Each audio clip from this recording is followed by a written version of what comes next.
So he's saying we can't do anything on our fields? That's what he's trying to say, yes. Just heads up. Okay, we're live.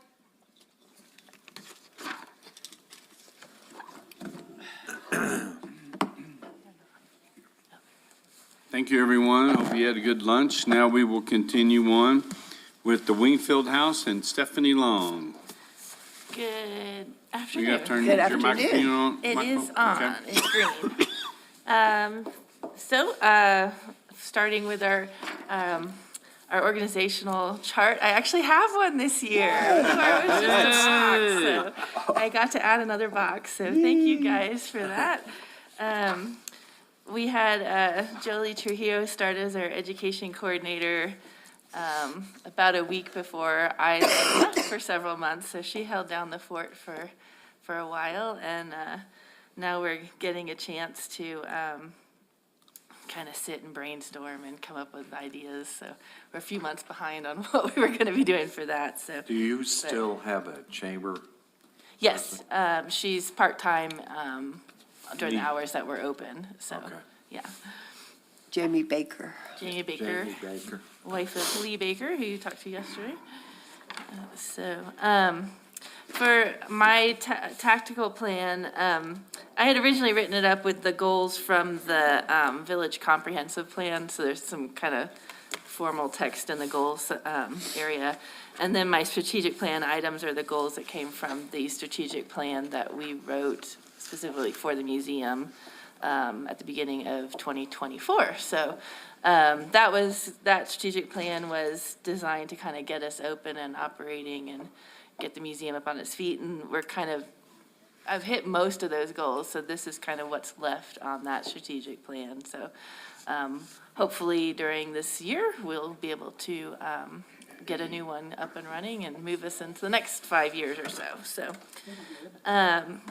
So our first goal is off that strategic plan was to collect the history of Ruidoso, which is obviously going to be an ongoing thing as we exist. So we are still trying to collect donations that are coming in. The big concerns for this year are identifying a space for off-site storage. Our storage room at the Horton Building was repurposed as part of the Emergency Operations Center. I know that Ron has several pots on the fire looking for different ways to find us some storage. We do want to make sure that that area is environmentally stable and we can secure it pretty well. We would hate to have, I don't know, muddy, dirty things with bugs in it stored next door or whatever. So it needs to be something that we can control and have some security on it. Stephanie, are there artifacts that are in storage that aren't on display? Oh, man. Yes. Generally, most museums have about 10% of their objects out on display. We don't have a huge collection yet because we're just starting. And then what do you rotate? You rotate them out, or if you have a special exhibit going and Okay. on the 1920s, you go find all your 1920s objects or something like that. So one of the issues we have right now is we can't collect anything large because if I don't have room for it on the floor right now, I can't get it up the stairs to storage upstairs. So one of the ideas would be to have an area to store larger pieces as well. So and that gives us a little more wiggle room at the museum, which doesn't have a lot of space. So along with that, I would like to create a disaster. They call it a disaster recovery plan. It's more like a binder of what to do in case of an emergency. And I've been holding off doing that because I wanted to include the storage area with that. So, I mean, obviously, the types of things, if we get hit with a forest fire and burns down, that's a different discussion than, we didn't have power for the last 3 days and I could have lost a pipe or something like that. And then I would need to have some procedures for how to deal with wet photographs or, what do you do when you have leather things that are wet or that kind of thing. That's the sort of stuff that's in the disaster binder. So it's not a whole lot of fun to put together, so I've been putting it off until we get the final space that we need for that. So that'll be under development this year. That is part of the American Alliance Museums has 5 core documents that they want every museum to have. We have 4 of those. This will be the 5th one. So that's the goal, to get that done this year. There's not really any cost associated with that other than my staff time. And I've been in contact with the museum down in Roswell since they just went through a pretty significant disaster. Yes. Trying to get some contact information of people who've been useful to them and that kind of thing. So, and which reminds me, I need to contact him again and thank him for all the information. So, the second goal off of the strategic plan that we have is create a welcoming space for community and museum visitors. We've been open, obviously. We hit our, I missed the 1-year anniversary celebration, but we did hit it. You almost got there. I did quite a bit of setup, but didn't quite make it. So one of the things I want to look at this year is trying to make the museum more accessible to more people. So I want to be able to accommodate, reach visitors with different needs, learning styles, interest levels. So I'm looking at adding interpretation in additional languages, mostly Spanish. During the holidays, I noticed we had a lot of Spanish-speaking families that came up from Chihuahua and that area. And they were using the Google Lens to go through and read stuff, but I want to add some audio tour components, and I think it would be good to have those in Spanish as well. So I'll be looking at that over the this year. There are some audio tour. You used to go to museums, you get the little wand and you Yep. poke in the thing now is to do it on people's phones. You just have a QR code and you don't have to have all that equipment, and they're already familiar with navigating it, so you don't have to teach them how to use it. So there are some very low-cost ways of doing audio tours and whatnot. I want to start with the museum, but then we can look at doing Midtown or doing stops around town, that kind of stuff too, if we want to. So I'm going to be looking at that, and then maybe building out some audio components within the museum itself, beyond just the audio tour. So that's that one. Our third goal off the strategic plan that we wrote was to educate visitors through outreach, media, and in-house education. And for that, this year, I'm looking at expanding museum-based programming on KRUI, which we've already started to do with the Moments in American History. Unfortunately, that started right after you got off the radio, but we're running that right after Mondays with the Mayor. That's very good. As part of the 250th anniversary of the United States. Have you heard it, Mayor? So, but I would Send like them to me.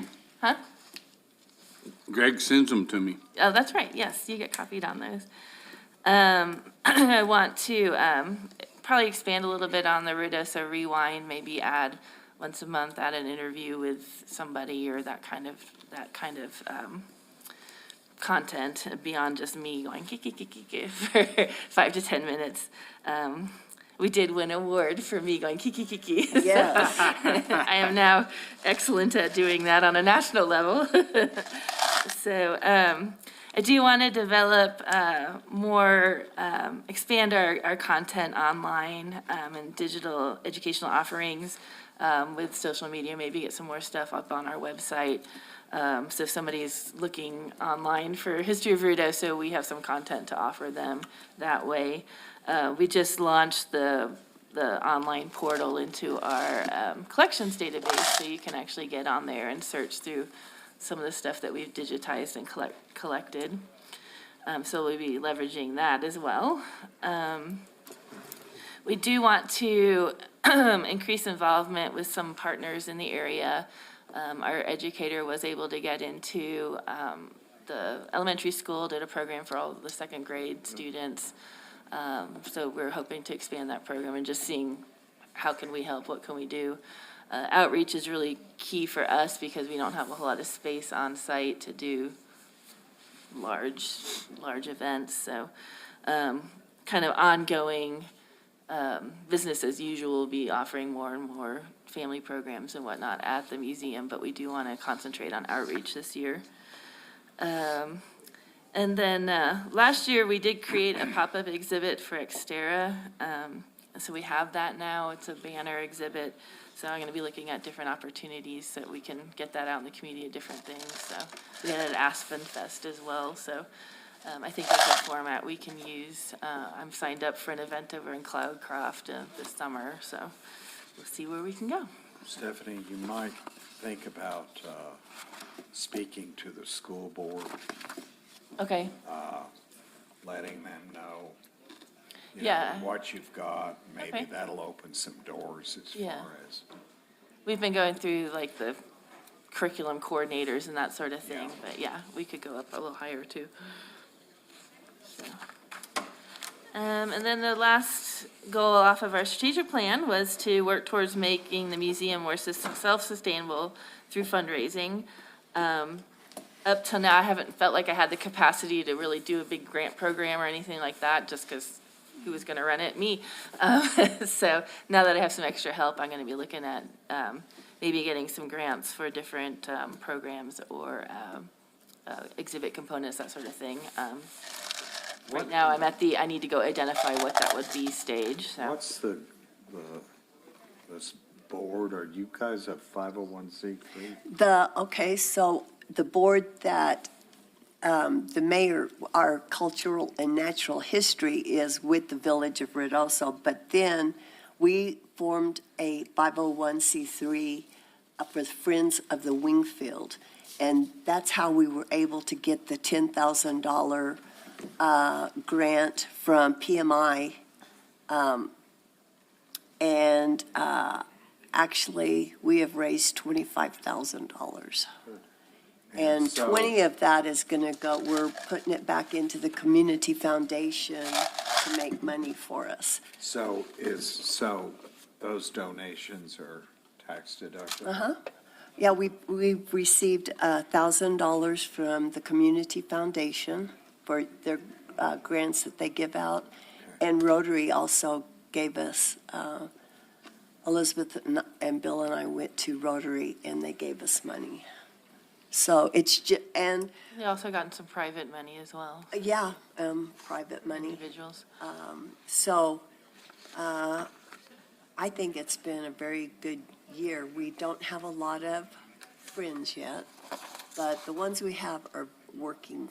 We a go to nice all the working group. events. It really got off the ground this year. Yeah, it really did. So, And they've been active at the, they did the Renaissance Fair and Xterra. They did, a few of them were going to the Midtown markets over the summer, in the Christmas parade and Yeah. Aspen Fest. So a lot of the work they're doing is just getting the word out that we're here. So beyond just raising money. yeah, for Christmas, because the Wingfield House is right there on the parade route, we did a Christmas theme for kids and their families.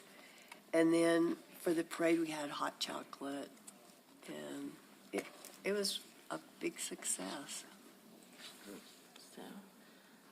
So yeah, it was a great year for the Friends group, and they are heading into strategic planning of their own to figure out what they want to focus on as far as raising money and what they want to spend the money on. So that'll be happening over the next few weeks, month or so. Mr. Mayor, Yes, sir. has there been any tours, like classes, Mrs. Jones' third grade class coming to the museum? We haven't really been encouraging it because we just don't have a lot of space. Usually field trips come as a whole bus, so Yeah. what do we do with 80 kids, kind of thing, in one bathroom? So that's why we're really focusing on doing outreach more so than bringing them here. We have done some, senior center tours, they used to be the Red Hat ladies from Alamogordo. They're called something else. They came up and that kind of stuff. But we've been brainstorming on, can we do a big day over at the park and have all the schools come in or that kind of thing to try to get around I can't fit 80 kids in the museum, so.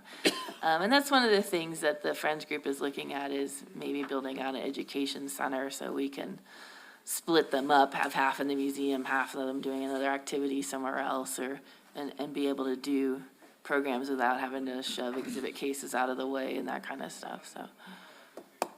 But, yeah. Okay, thank you. So some of the partnerships we're looking at is maybe doing a Scouts Day, or we're looking at Daughters of American Revolution to see if we can do something for the 250th anniversary, that kind of thing. So we're trying to maximize what resources we have, so. Yeah, we may be on July 4th on the front porch of the Wingfield Museum. Hear ye, hear ye. Yeah, there's a national, it's actually July 8th was the first public reading of the Declaration of Independence. So they're trying to have it read out in public in every time zone in the U.S., including Hawaii and all the territories at the exact same time. So we'll probably join in. I think it's 4 p.m. and Mountain Time on the 8th. So I'll have to find somebody more dramatic than me to read it, but we'll participate with the rest of the country with that. So.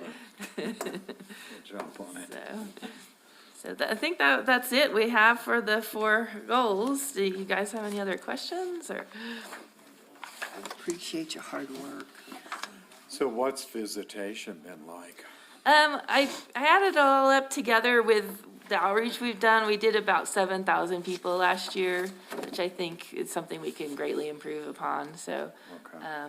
it really picked up over, oddly enough, over the fall. I wasn't expecting. Wow. Because, it's kind of a dead time Yeah. here, but really, over December, we were getting several groups a Well, day coming through, it's, so. I've had some family members come up to visit, and I love taking them out there because it, Yeah, what can we do? yeah.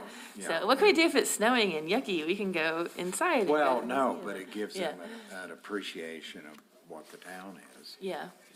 So, and we get a lot of people that say, I've lived here my whole life and I never Didn't knew know. any of this, so. Yeah. But, I think we can greatly improve our numbers, and we're gonna be working on that, so. But for 1 year running, I think Stephanie's done a really great job. Oh, yes, Thank you. definitely. So, sorry, I missed the anniversary. We're sorry you missed the anniversary. It was really good. But I got out of jury duty. Boy, That's a Stephanie, hell of a way to get out of jury duty. yeah, it's going way out of hand. Thank you, guys. Thank you. Thank you, Stephanie. Oh, before we get off of that, our natural and cultural history, one thing that we were thinking about is doing the plaques out on some of the buildings in town, the old plaques. The old plaques? Not old plaques, old buildings. To tell the provenance and all that? Yes. Historical markers? Yeah, historical markers. And we would need some funds for that. What's the 25,000 for, to be used for? That is for the Friends. I know, but to do what with? Well, we're doing a strategic plan to see what we want to do with it. And okay, that's what I'm saying. But that, I would figure that those kind of things would be used for that, but maybe not. Well, but that's Friends of the Museum. This is historical. And I mean, if they wanted to, I don't know how much a Do historical. we know how many buildings we're talking about? I don't know, Frank, he's mapped it out. Yeah, I've seen the map. Yeah. But that committee is not just the Wingfield House, it's an overall picture of historical sites, keeping things natural in our community. So, just a It's like heads up. everything else, we just need to look and see Yeah. what they look at, get some pricing, Yeah, and then bring it I just forward. wanted to bring it to your attention that that's kind of 'Cause I what we're know looking he at. did a lot of work on identifying those Yes. properties. Yeah. So, yeah. And when you go to a place like Silver City, Mm-hmm. you know, they'll have this Yeah. building was built by Joe Schmo or whatever, and this one was here. Well, it's like blossoms, you know, the wild snail. Mhm. Oh, yeah. And, well, Thunderbird. It needs more than a plaque. Yeah, it does need. Welcome, Bernadine, the Convention Center. Good Thanks, afternoon, Mayor and Council. Good afternoon. So I guess I can go over our org chart, which Right. I'm the manager, and Amber Word, who started in August, is the administrative assistant. And then I have 3 techs, Luis Nava, David Salazar, and Eloy Klein. And And David getting close to retirement? who's that? David, or is it Louis? No, Luis. Luis is He's getting- decided, he was going to retire in May of this year, but he decided to go to 30, so in April of next year, it'll be 30 years for him, and he does intend to retire. April of 27? Yes, sir. Yeah, he's a good one. He's a great one. He's just great all the way around. Yeah. Super got a- helpful and just knowledgeable, and so, yes, Good he's great. attitude. Great attitude, yeah, he's one of the best, for sure. Those are the ones we always have to lose. Yeah. Yeah, I mean, he's always very grateful, though, I mean, for having the job, you know, so. And has David got back up, because I know he had a knee replacement? Yes, no, he's not back yet. He's looking at probably about 3 months, and he had surgery December 2nd. He can't even drive for 2 months, so he hasn't even been able to drive yet. So Wow. I thought I would check with him in a couple of weeks, just see if he's gone to his doctor appointment to see when he might be coming back. Jeez, but- I was And driving. that's his second one, isn't it? Second knee? So he should be brand new now. That's- And he's about to go into his 19th year in April as well, so. Okay. Okay, and as far as my goals and things, everything is ongoing always because, of course, we're going to continue to grow our customer base to reflect the A groups, which are government groups and multi-day events. So we're still, you know, we're constantly working on that together with the hotel and with Tracy, who's our salesperson. And, of course, the progress we've made is we renewed the contract again with MCM. And I'm always working with Eddie on whatever he might need, if the need arises for him to use the convention center for some of these groups he's bringing in, such as Xterra. They'll do their awards ceremony at the convention center both Saturday, and then Sunday will be the youth. October 10th and 11th, and then we also secured dates for the Outdoor Economics Conference, October 14th through the 16th. And then, of course, we're always working on the infrastructure, just because the convention center is almost 34 years old. So we did get the stucco repaired, painted, and the missing rock was replaced, and it looks great, and we get tons of compliments. Yeah, I Yeah, it think looks that turned very out nice. great. I mean, at first I was with the green, I was like, I don't know, but it looks good. Yeah, I it mean, does. Tracy did a great job in picking colors and whatnot, so it does, and we get a lot of compliments. So, that's been great, and then we ordered 1,400 new banquet chairs. And then, I'd like to, replace the carpet in the smaller meeting rooms, because we haven't replaced the carpet in there since 2009 when we did that remodel in those rooms.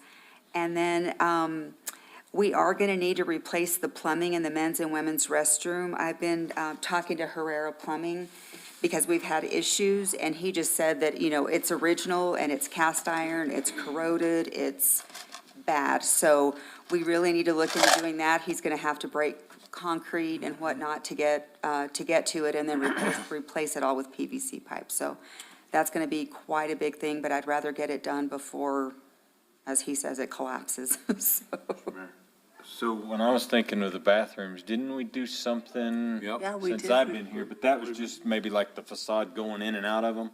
Well, we replaced, we did tile on the walls, and we got all new stalls, stall dividers, and then new tile on the floors. So it wasn't the plumbing then? No, Gotcha. we should have done the plumbing then.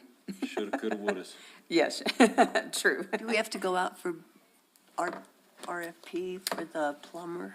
We'll have to do an estimate on it, and we'll need to work, if Ferrera's gonna do it, they can't very well be the bid estimator and the bidder.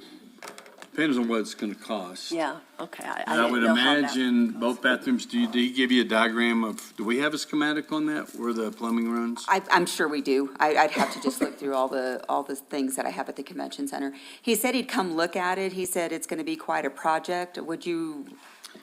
Would you rather, no? Yeah, I was gonna say, if you're right, if he comes over and gives an estimate, then can they go in on a bid Mayor, process? I don't know Mayor how and they council, do we that. need to get a scope of work together. Yep. We'll get that done, and then we need to just put it out. So Okay. at least start with the quotes, and then from there, if it's over an amount, then they're gonna have to do a Okay. IFT. Mayor, I mean, if it's No. under 60, you could, Go go ahead. so Mayor and Council, we have to come up with the scope ourselves. If Herrera helps us to write the scope, then it eliminates him from being a bidder on the project. So, if we want him to bid, he can't help us prepare the scope. Now, we can talk to multiple people to develop the scope, but we shouldn't have one person or one contractor helping us write it. So can we get that done before budgets? Yes, we can start moving on that one there and just Okay. try to do it during this fiscal year. Okay. I will, who can I reach out to? Should I talk to Herrera and tell them that if he helps us with the scope of work, or, We just need to get a scope of work, let them know we're gonna get a scope of work at this time. okay, So if who- we can find the schematics on the property, Yep. and then we'll get with an engineering firm to work on a scope, okay, and then we'll have an idea of we'll get a budget set from that, and then we can go out for bid once that's approved. okay, I'll go back and start looking through all those things and see what I can find. And what else is it that, I don't know, because I've been in Tracy's office where there's either a smell or a sound No, or and- something.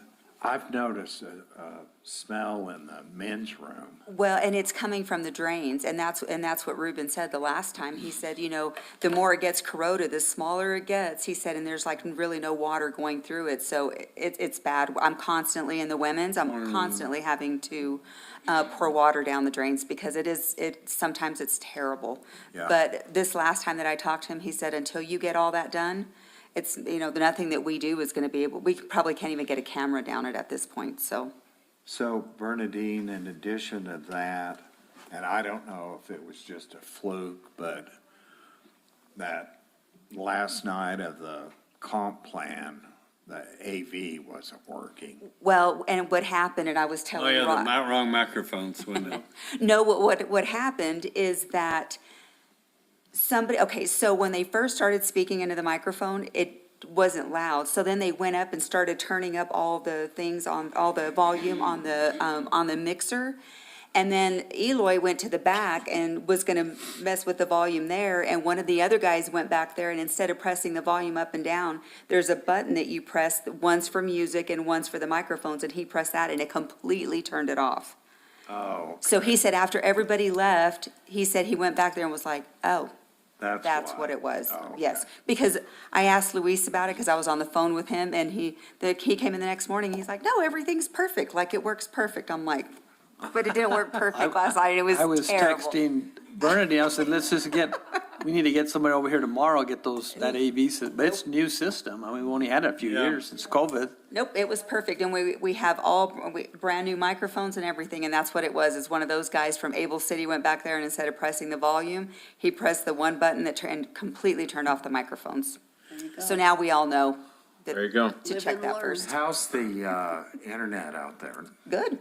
Yeah. We haven't had any issues with it at all since we got great. the new fiber and whatnot. People are always worried about it when there's a lot of Yeah. people, but we we haven't experienced any issues at all. So the generator is it up and running No. at the? You don't have a generator We there. have to bring in a portable one. Yes. It's 40 grand to bring in one that'll do the entire convenience center, so we didn't call this last time. Okay. But like during the fire, when we called them, we have to hook it up, it's $40,000. So that's a big purchase that it's on our, And mayor and Comp council, plan. there's also a I mean, connection that you have to have in order to separate it, and it's like 25 grand additional for that. plug You it have in. to be able to connect the building to the generator, so there's a lot to it than just put in the You generator. noticed it was on the emergency manager's Right. list. Yeah, I just didn't notice. It's high dollar. So what would we do, like with the McBride fire, when the kids all marched over? What would we do to help that out? Because that was a frenzy there for a while. Everything was dark, people couldn't find their kids, blah. Well, that's what we're talking about. We're gonna have to buy one. I know, okay. Right now, we have to call like Sunbelt or Lycan. What's the name of their outfit? It's not Lycan, it's, the red ones that we rented for the movie night and all that. Nobody remember the name of the company? Anyway, he's got big ones that he would make us a better deal, but There's, the one out of, Tularosa also, they're expensive to rent Oh, one yeah. big. yeah, very expensive. And so we didn't do it then, but, I mean, if they were gonna be over there for any length of time, we could bring over smaller generators with lights, but, You know. and those are pretty much in town. We have those right here at TL George. But that big one's gonna be a monster. And expensive. Okay. So, but it's on Eric's list to try to figure out how to get financed. Okay, and then another thing that I'd like to do, because the roll-up doors where the loading dock is, last time when they delivered our chairs, the ramp, it's not going all the way down, so it's not flush with the truck, so it took the guys a while to get the, kind of over that hump, and those have never been replaced, and if we could get automatic, that would be nice too, because now we have the chains, and they're old, they're almost 34 years old, so. I thought we I replaced did the. too. We- One of them got We hit. did the big bay door, but not the loading dock But doors. not the loading dock, yeah. Because I remember problems with that. I mean, it's been like that for 10 years. It's off to the These. right. It's off to the right. If you're looking at, from the inside at the Inside, big bay it's door on the where the right. ramp is, it's to the right. Yes, there's the big bay Those, door, and then yeah. there's two loading dock doors. That's it. Yes, and Man, I those, just never noticed it. And you're saying those are too, they well, just, they're not going down, like, you lift them, and then they're supposed to fall in, and then they're supposed to be kind of flush with, so that with the trucks that back in. And this last time, when they delivered the chairs, we had a heck of a time with them. So, I mean, A heck of a time? a very hard time, sorry. Well, when we were loading for the auction, the SAS, the adaptive programs, because we would use that, because we would have some trucks come and they would have a lot of hassle, and they say, well, let's just pull it into the big door, and that we got enough help that we could unload from there. Yeah, there's no sense in having something like that if it's not gonna work. But it's don't know why, I it's been can't like figure that it for a while. I guess I hadn't noticed it until, Yeah. it was either with the tables or with the chairs that they delivered, they that we had such a delivered, hard time with them, so. So you have the little back door, you have the big The bay. big, and then right next two. to it is a truck. It's for like, a semi-trailer. No, And there's I two, can't and there's two believe- of them. Back's right there. can't believe And I- then you lift up that plate, Mm-hmm. it's about 4 feet, then it tees, drops back down, so it's on the truck and on the floor of the convention center. Then you could run the dolly, run the forklift, Forklift, whatever. in and out through all that. And it doesn't match up. No, I think when it's standing, it sticks up a little bit, but then when you're trying to maneuver over it, that's where the difficulty part is, or at least what I experienced. So Bernadine, expenses like that, are they paid by lodger's tax? So from what I know of, no, we haven't ever asked them for money for anything like that. But they'd be eligible, wouldn't they? Yeah, they could be eligible. I just know with everything else that's going on right now, and we're down, we were high at 3 million, and then we went to 2.122. Last year, we're gonna bust that 2.1. We're on pace to beat that, but it's still down significantly, and from all the things that they're planning on trying to promote for this summer, they're probably gonna be tapped. It never hurts to ask, and they can, and put it on their watch list. Okay. And I was just wondering, we'll have to get an estimate on that too. Yeah. And man, I'm just like, I'm in there, I've been in there a million times, I can't even picture it. You will as soon as you walk in. Like, oh, yeah. Been there all that time, Mayor. Loaded all these things and never have I can't picture it. Okay, so yeah, I would put it on there. We'll need to get together and figure out what that looks like money-wise. Okay. And then, And thinking out loud on the generator, it might be worth Ron calling Becca to see if maybe the schools, since it's an evacuation center, if the schools have some grants out Contingency there money that or they could something. dip into. we looked at that, Robin, do you remember ever seeing those bids on those numbers? I mean, it was, the big one. I think it was like 500,000. You remember how much the generator was for that estimate that we had that time on the commission? It was like $500,000 or more? I would say so because the generator at the Horton was almost 300,000, Yeah. natural gas generator. And we were looking at a natural gas generator Yes. for that. I believe it was 585,000 is what comes to mind, 585 grand.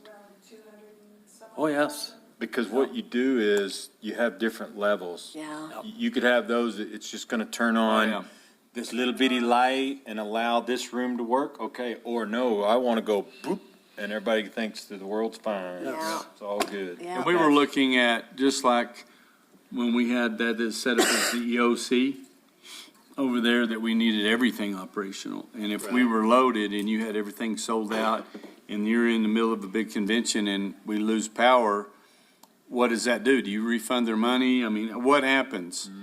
And so if we were able to, we were looking at the whole ball of wax. So Ron, I was wondering if maybe you could reach out to Becca Ferguson, since the convention center's a designated evacuation center. Maybe see if she's got some grants available that she might be able to help out. Or to pitch in Yeah. even, Yeah. You bet. something. It was high Shaking her dollar. head. I don't remember exactly, but it was shocking. Okay, and so I'll work on those things. And then, of course, we're still getting bids to resurface the parking lot. Oh, boy. So the last bids, Mayor and Council, it was there, just to do a complete mill and overlay, I think 2-inch overlay, 2.5-inch to do it right with the stripings, over $2 million. But we never could get, the mayor and I spoke both to, and they think just doing They were a wanting to come in and fog seal, do a fog seal, seal. and that's it. There's no way. That lasts for about 6 months. Yeah. One and- snow removal process, and that's it, so. And there's getting some deep cracks. We got some alligatoring. Yeah. That's gonna need to be attended to, so it wasn't fair really for, Todd, Todd, the Lynx. Yeah. Just moving in and all the things they put in for them to pay their third, we didn't feel like. But, so 2/3 the village and 1/3 the, we may be able to visit, now, it's been a year now, but we Yeah. can. Can we But they were- just do our third? well, that's the thing is sometimes they just don't understand who owns what over there. Yeah. They were just gonna come through and we were gonna do our fog seal our deal, and he said, you can do that all you want to, but when we get ready to do this main job, you're still gonna owe 1/3 of that. And so I actually called Ed Lassiter and John and let them know what was going on, so they put the kibosh on that. So that hotel's over 20 years old. Yes. How long's that lease? Well, here we go. We had to deal with the airport, remember? And so the same review on the airports on all of our leases, just like with the links, just like with the hotel. I think we did the lease back in 2015, 2016, I believe about that timeline when they sold the Bushman. Was it extended or just assumed? I think it was, we'll have to go back and get that out and have Zach. Assumed everything. That was what? I think they assumed everything. Yeah, But Judy, was the lease term extended? No, it wrote out to the same terms.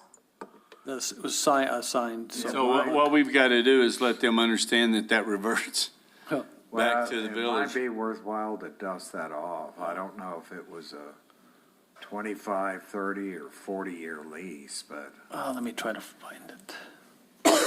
That's where we're at on the airport, on all of those, because what we had done is what previous councils had done is on these airport hangars and these other things, the person sold it, and then usually they just got a new lease or, so that they got their ROI. Yeah. And then the full understanding of the process wasn't understood by councils for years. And even when we were doing it, we got into the same rhythm until we years started ago, looking at this. we just jumped on it because somebody showed interest in doing something. Yeah, absolutely. But Ron, that too may be something to add to Zach's goals as a review of. Well, who did we hire to review those? I know that on the airport, we had went to that FAA. We have, Mayor Crawford, members of the council, we have a consultant that's reviewing all the leases at the airport, all the hangar leases and the T-hangars, and then they'll do, they're creating a template, and then they'll work with Zach on that to get all that finalized, so. Do all these others. Yep. And again, we don't want to be in the hotel business, No. and so those are things you have to be worked out, but there's obvious things that need to be done. But they also have to be good partners. And I think they are for the most part, but then sometimes they forget what partner means. And they don't ask the person, they just make deals and expect them to happen, and that's happened for years. But it's just like the village, that's a city municipal liquor license that I had to put my name on. And so for them to say it's our liquor license, it's not your liquor license, that you have use of it, but here's the rules. That's why we wanted to make sure our liabilities are covered with an issue we're having currently with making sure that we have licensed, certified, what's the word I'm looking for? Security? When you have alcohol. Yeah. Because they'll sue the village eventually. And so we're just doing everything we can to make sure that those happen. So, anyway. You got a lot on your plate. For a couple years. Oh, listen to Yeah, that. she's another. I know, That's fine. smart Ellie. Yes, I do, and it's a lot, but Ron and the mayor are always very helpful when it comes to that, because they'll listen to them before they'll listen to me, so. And then, like, I know moving Amber over there, I think that's been pretty good. And so that's where all this succession planning Right. comes in, is looking how that works and, How long have you worked for us? It'll be 26 years in June, She started with me at the bank. Oh, wow. when I was like 20. Me too. 21, so you were Has 21. Eddie talked to you about big design, big vision? Yes, he showed me a few pictures the other night at the comprehensive plan meeting that we were at, so. Eddie's got a lot of grand ideas. And, He really does. I mean, and it's that additional sound tax great. that we can put on for what's it called? The conventions, the convention center? Yes, it's Something or dedicated, a dedicated tax that we can put towards the improvements of the expansion or whatever we want to do at the convention center. Who's taxed? Lodgers? Lodgers are throughout the. And so the idea is that the original deal was to expand it from the convention center over to the hotel and make it where in inclement weather, you're going inside, but then have a bigger place, and then working with Todd on building out a restaurant and a bar on the other side. Yeah. And so then he's got flooded, so he's wondering what he got into.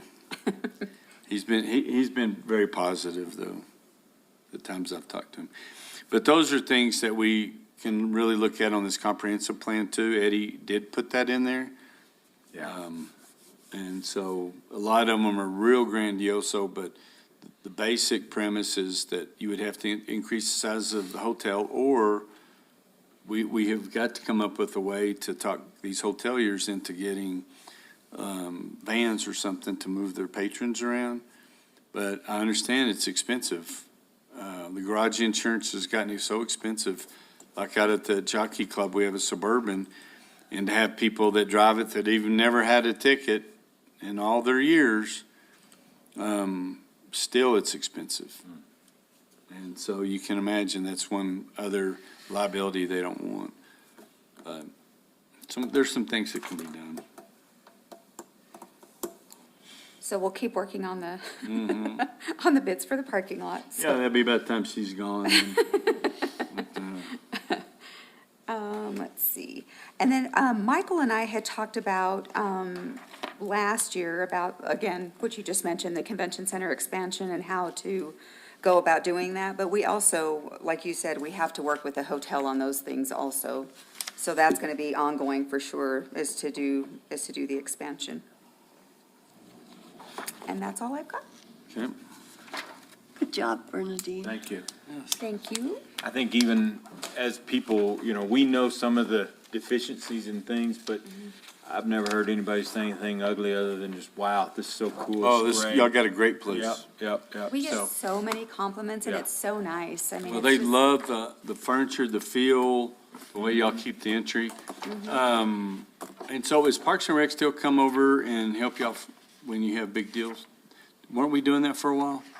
We were for a while, but I feel like they're so shorthanded themselves and it's, we haven't had anything really big that we can't handle between even like myself, in a while. But we do have a couple big events coming up, that Safari Club. Safari deal? That we were talking about, that they're expecting about 800 people. What's a safari? Safari, pew, pew.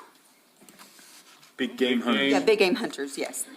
And so there's 800 of them, and David isn't going to be back, but I think that between the four of us, Amber, myself, Luis, and Eloy, that we can take care of that. And then the Republican convention is coming up March 6th and 7th, and they're expecting about 1,000. Is that For their that. statewide? Yes, It's their state convention. and it was well attended last time.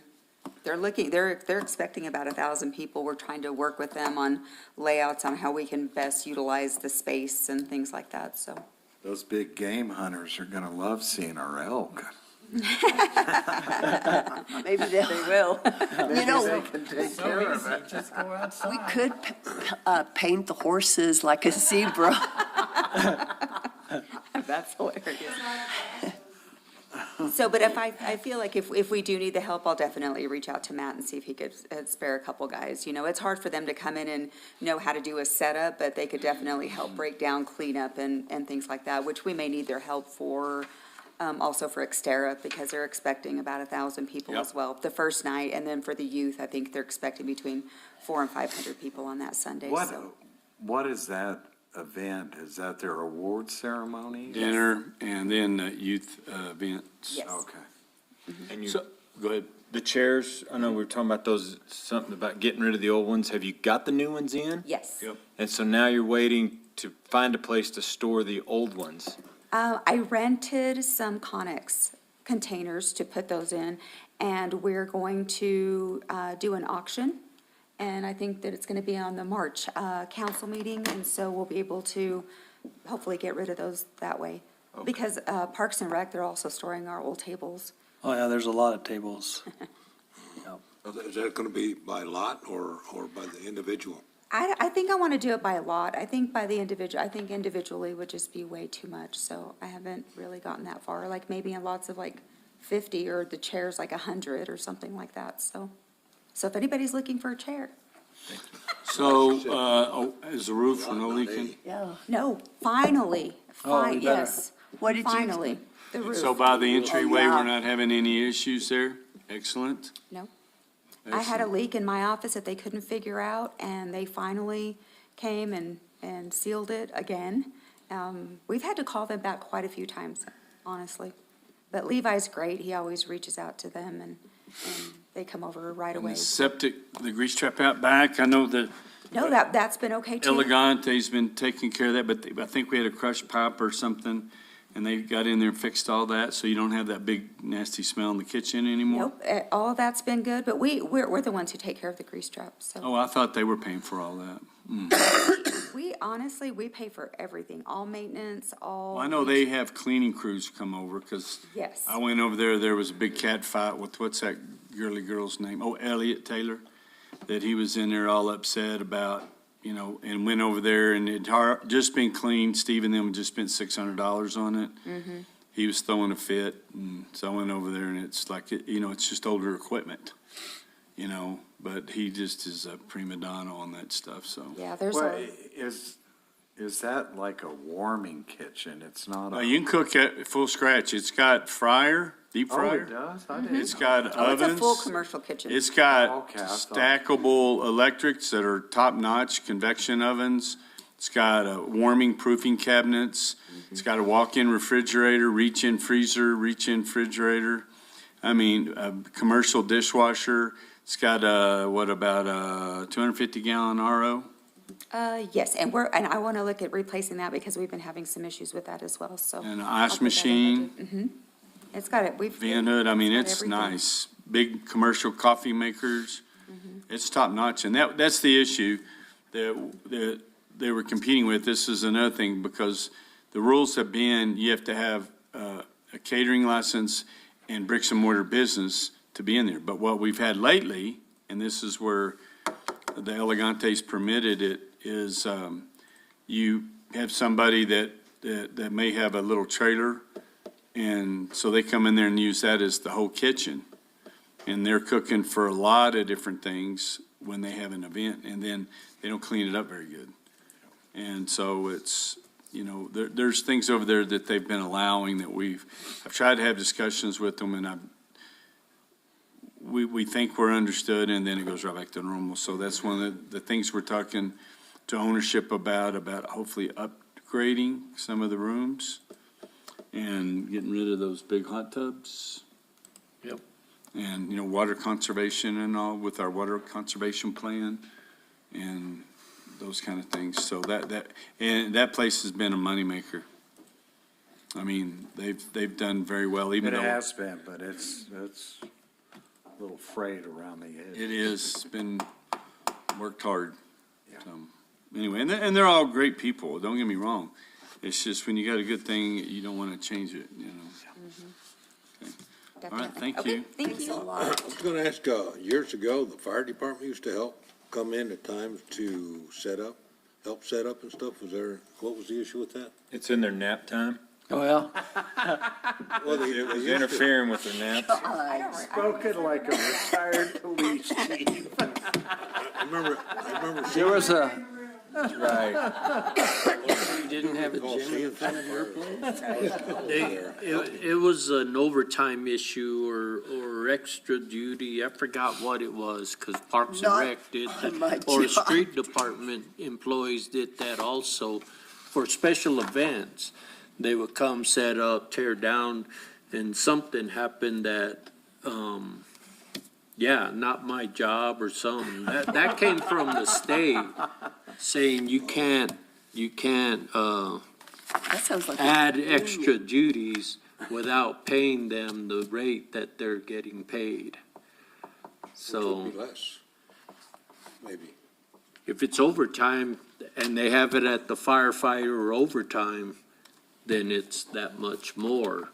And that's where they're saying, or what I understood, there was something with the taxing, or it was just that other employees couldn't work there for that extra hours. I'd be willing to bet it was that whoever was at the fire department said, I don't want to go over there and dump chairs. Okay, let's reach out, and they go, no, you can't make them do that. Yep. Which to me, it would be all other duties as assigned. As long as it's not immoral or illegal, go over there and put chairs out. And it was working fine back there. That was, ooh, shoot, back when Kathleen was here. Oh, okay, that was And- before, I was like, I don't remember that, so that was before I. Yeah, that, I mean, a lot of it was us at Parks and Rec and street department employees. But I do remember them calling in the firefighters. They were off duty and coming in and working those hours. Oh, I was thinking like you meant just, hey, guys, take your trucks, go over No, there, no. help out for a while, and then go back to your station. No, it was when they were off duty. That make a difference. And Because that's that- that's back when we used to have show hands also, where it was almost like a part-time person. Yeah. You would just call them in and that was when I first went to work there. You'd call them in and they would come work 1 or 2 events or, 20, 30 hours a week but that's. All those people disappeared. I know, They're We working- used to use them they're for working from catering home. and, yeah. I'll set up from here. yeah. Gonna do a virtual set? Yeah. Okay, all right, Biggin. Your turn.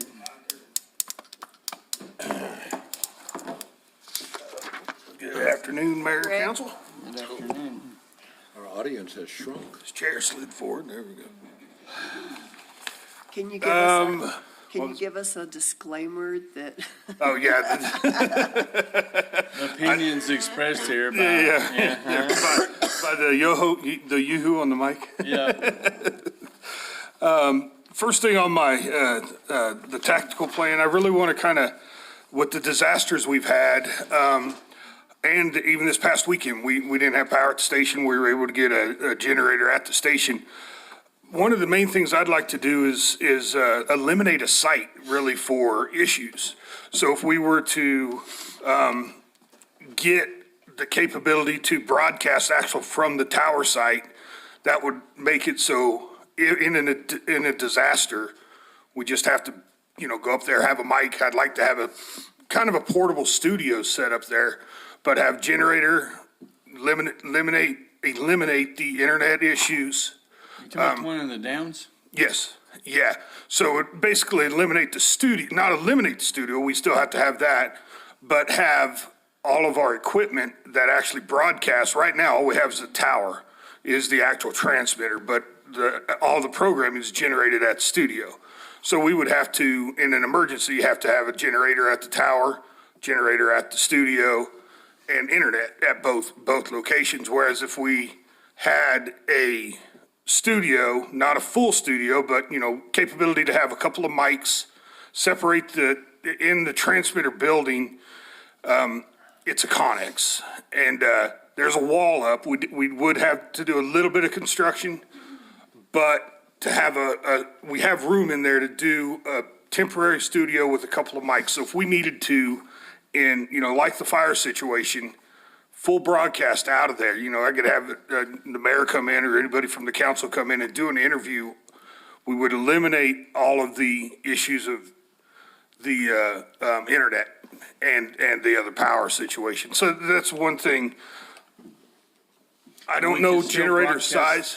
We can still broadcast FM too? Yes, no, because the FM is, of course, we don't have the control of that tower. So if that tower was down, that would be dependent upon MTD But radio. if we were to put a temporary or a portable station at where the antenna. At the AM, that would be, we would have the AM on regardless. Okay, but we still wouldn't have the capability to do 99.1. 99.1 is a total different, because that is MTD's equipment. So if they were on the air, if they had power, then we're still. we would be all right. Then we would still be transmitting. Like this past weekend, for example, they never lost power on MTD's side. Our signal was broadcasting, same with the AM, but the studio was down. So once we got the generator up, then everything was good to go that way. Towers was down. And you're talking about Aquafria, right? Yeah. Yes, yeah, That's they're where by we would Inspiration put Heights. this, whatever this thing would be looking like, sitting there on the ground. You go unlock it, flip a switch. Actually, it would be the main broadcast. It would always be broadcasting. It would be basically the opposite of what I'm doing now, which I have, like, my music computer, everything is at the studio. We would have that primarily at the tower. And like when we do a live show, it would be reverse of the way I'm doing it now, where we're sending all of our information over the internet from studio to the tower. When we would do a live show, we would just send the live show's information over the internet to the tower, but all other broadcasting would always be at the tower. So it would eliminate, keeps on there a little more stable, having the end result at the tower. Greg, you talked about the internet. Do you have any backup? We have The internet goes Windstream and TDS. Okay. Is our- So you've got two internet providers. Exactly. Two separate providers. And we don't have fiber at the tower, but that is in the process. Okay. How long were we down, Greg? We were down, let's see, we went down Saturday morning before I got it, probably about 2.5 hours. And then generator ran out of gas. So we were down until I got shoveled out of my driveway Yeah. Sunday morning for probably 6 hours on Sunday morning during Okay. the snowstorm. Yeah, I think it's important because, we're always saying, tune in. Yeah, that's it. And by having the full broadcast capability at the tower, like I said, it gives the ability for me to go up to the tower instead of at the studio and then crossing my fingers that everything's working that way. I'd just be at the tower, but we still have the connectivity to do it off-site if need be. The only issue we would need, equipment-wise, would be the generator. We would have to just determine what size generator and how, do we want to have a fuel-based or the natural gas type? Yeah. Ron, that seems to be the theme of the.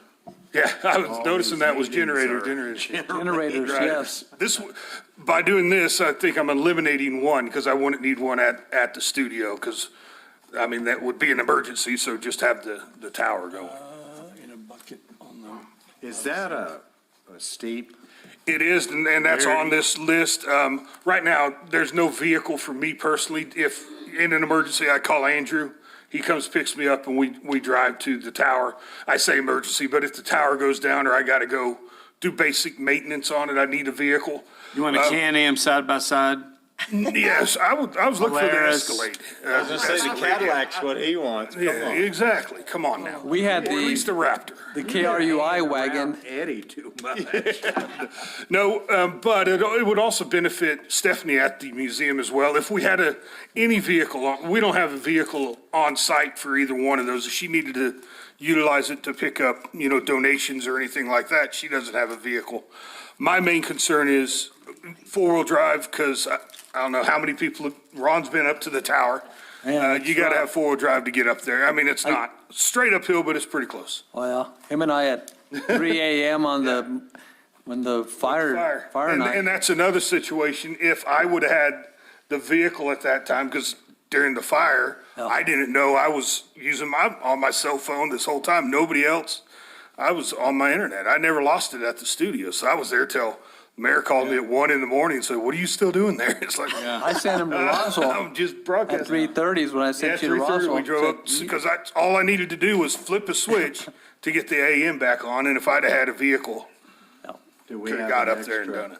Well, I was just thinking, didn't they have an old, We had a KRUI, old Tahoe or I would old, take Andrew's old Any vehicle. we had a KRUI wagon, where's that at? Yeah, I have no idea where that, yeah, that's one Jeffrey drove, yeah. Yeah, we had the one vehicle with the KRUI all over the vehicle, we need, who's that? I don't even know who's We had got that. It old, was Jeffrey when I first started. Jeffrey's the It one was who got Dodd, but we had what's his name that left us, he moved to California. Tim. Tim Roberts, yeah. Roberts, he had that, and then, He drove it to California. I don't know that one ever went up to the tower, but it may. yeah. I mean, We'll check, because we had it all, Did have one. yeah, it had all the, all, Eddie drove it for a while. It may be parked over here by the county. I bet it's over here. Probably is. Bueller. All I know is that there hasn't been at the. We'll it get hasn't that been at the battery station. changed on and we'll park it over there for you. There we go, that works. I'll be dog, I forgot all about that. But I feel like the emergency, I mean, that's something we need to, look into, and I think the tower site makes the most sense to, move the equipment to, as far as, equipment, LRN is what what does it stand for? Learfield, I can't remember the exact LRN, but that's my music computer. That's the one that actually plays the radio station. That main computer would need to be relocated, in my opinion, relocated to the tower. And that would eliminate the main internet from tower to tower, because the music would all be there. If we had the internet down, we're still based everything out of the tower. We don't need internet at that computer at the tower to broadcast because it's already on the computer. Worst case scenario, I have to drive up there and plug a USB stick in to update like a commercial or what have you in an emergency. But I think as we continue to do all this, that emergency base or underlying tone of it is what it all needs to be. 'Cause Yeah. somebody's like, I don't even listen to that, you don't play that music, you play that." Okay, fine. But if something's going on, you'll still Right. see people going, listen to the radio, that's what- get on there. Pardon me, and then that's what I see on, like on my internet feed, because I can see the listeners who are listening online, and every time there's an emergency, those numbers just jump up. I don't know who's flipping the radio on, but I can see those numbers. And the numbers on the mayor's show, anytime there's been an emergency, those numbers always, peak. We had, the 200 max, we figured out that was our max online listeners, had to dump them off and restart, so, other people could Is join in. that still the max? It's something we can look at. I haven't looked into. I'd have to reach out to our internet provider as far as the stream is, I'm sure there's more, you can spend more money to get more, subscription-based, type there.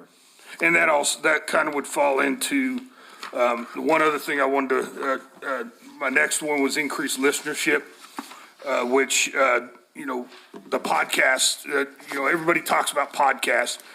And it's basically radio, is what podcast is, but it's the way you look for the show online. And, you go to Spotify or whatever, and you want to say, let's listen to Chamber Chat. I have all of those online, but they're not in quote-unquote podcast format. Our online portal, actually, I was doing some research, offers that type of format, so we can But a address. podcast, doesn't it also have video? I'd have to look into video on that, and then we'd also have the expense of getting video into. I had an email this morning, as a matter of fact, for a live video system, and they were talking like $25,000, which I think's insane. Everybody's got a cell phone. I probably could make something work like that.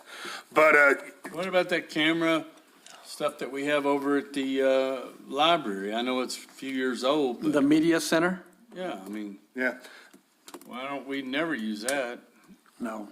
So Greg, when you're talking about listenership, and I appreciate the fact there's not like Nielsen numbers. right. What is the listenership? What's your guesstimate? As far as our everyday listening, I can look at my online portal, and I have an average of, without a regular program, a program that somebody's tuned into. If somebody's just listening to the music, I'm sitting at around 10 people average daily online. That number, you can usually multiply by, 3 or 4 for people that are listening on on their radio. I don't have that, I don't know a way to figure that out unless I ride in your car. And from a programming standpoint, When we have a live show, the mayor show, for example, that's our, Monday with the Mayor is our most active show. And those pretty much now run a minimum of 70 online. And then in a high demand type show, when there's either a disaster that's going on or a special guest that's in or something like that, then we, can push that number to It maxes 120s, out at 200 is a max. radios. And what I find is, because when I do go talk to businesses, they do listen to the local shows. They like tuning in to Flea and Dog. Yeah, or yeah, Flea- Kevin and Flea Flea. and Sweet Dog. Logan and Kevin Flaherty. Yeah, but what's it K-Dog. called? K-Dog. K-Dog. and Flea and K-Dog. Yeah. They like listening to that, the positivity shows. They listen to the chamber chat. They just say it's too short. Yeah. And then they like the historical deal, and they said the music's pretty good, that it's just background music while they're in their stores, and. Is that the same music that's piped in Midtown? No, No, no, it's a not different, exactly.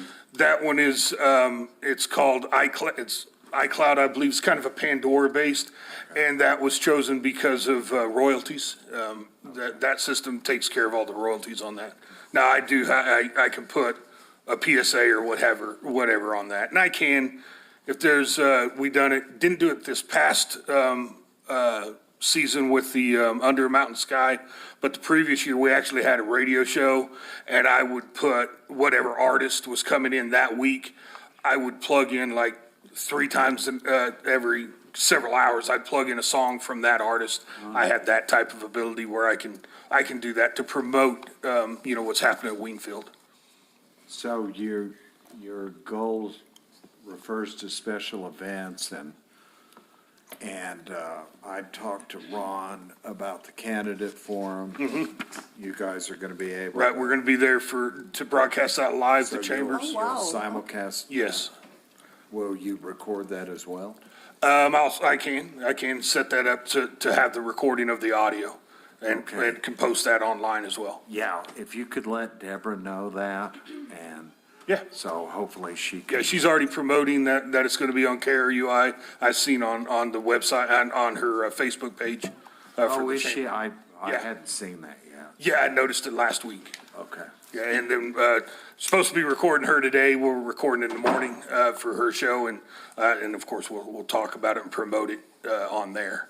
Okay. It's a good thing I got a face for radio. Yeah, it's me. That's me 100%. Except I did see you on Cowboy Kent. Did you? Yes, I did. Cowboy Ken, the cooker guy? Yep. He was on, was Where it did last he week, have I that believe, at? on YouTube? Yep. Yeah. He did a The chili cook-off. he made 3 chilies, and he had me come over and there's a neighbor, and we were the judges. So yeah, all my phone blew up, people I hadn't talked to in 100 years. Where was this at? It's at his filming location. Yeah. Which is his house. I know, but who, there Kent wasn't, Rollins. there wasn't a chili cook-off in there. No, No, he was- made he was- 3 chilies. That was the premise of the show. Does he live here? Yeah. Yes. Were you there when he filmed that? Yeah, I was in it. So that's why you were promoting it? Well, if you watch the video, I'm in it. I want to know how you got so mixed into chili. That's what I want to know. Did Well- he lose his house Yes. and he rebuilt? Bought a new one. So anyway, yeah, so we did it, I think it was Friday, it might have been right at the first of the year, and then it aired last. I think it was last Wednesday's Week episode. ago today. Yeah. I've never seen it. My cousin watches him religiously. And what's his name? Cowboy Kent Rollins. What, Our electrician. were you at the tail end? Cause He's always. oh, okay. He was at the end when it was You judging. didn't make, it was only an 18-minute long video. My attention See? spans about 10 minutes. Well, you started at 10 and go to the end. So yeah, he could call me to do that, and because I've known him for several years now, and I knew him even before he lived here. Right.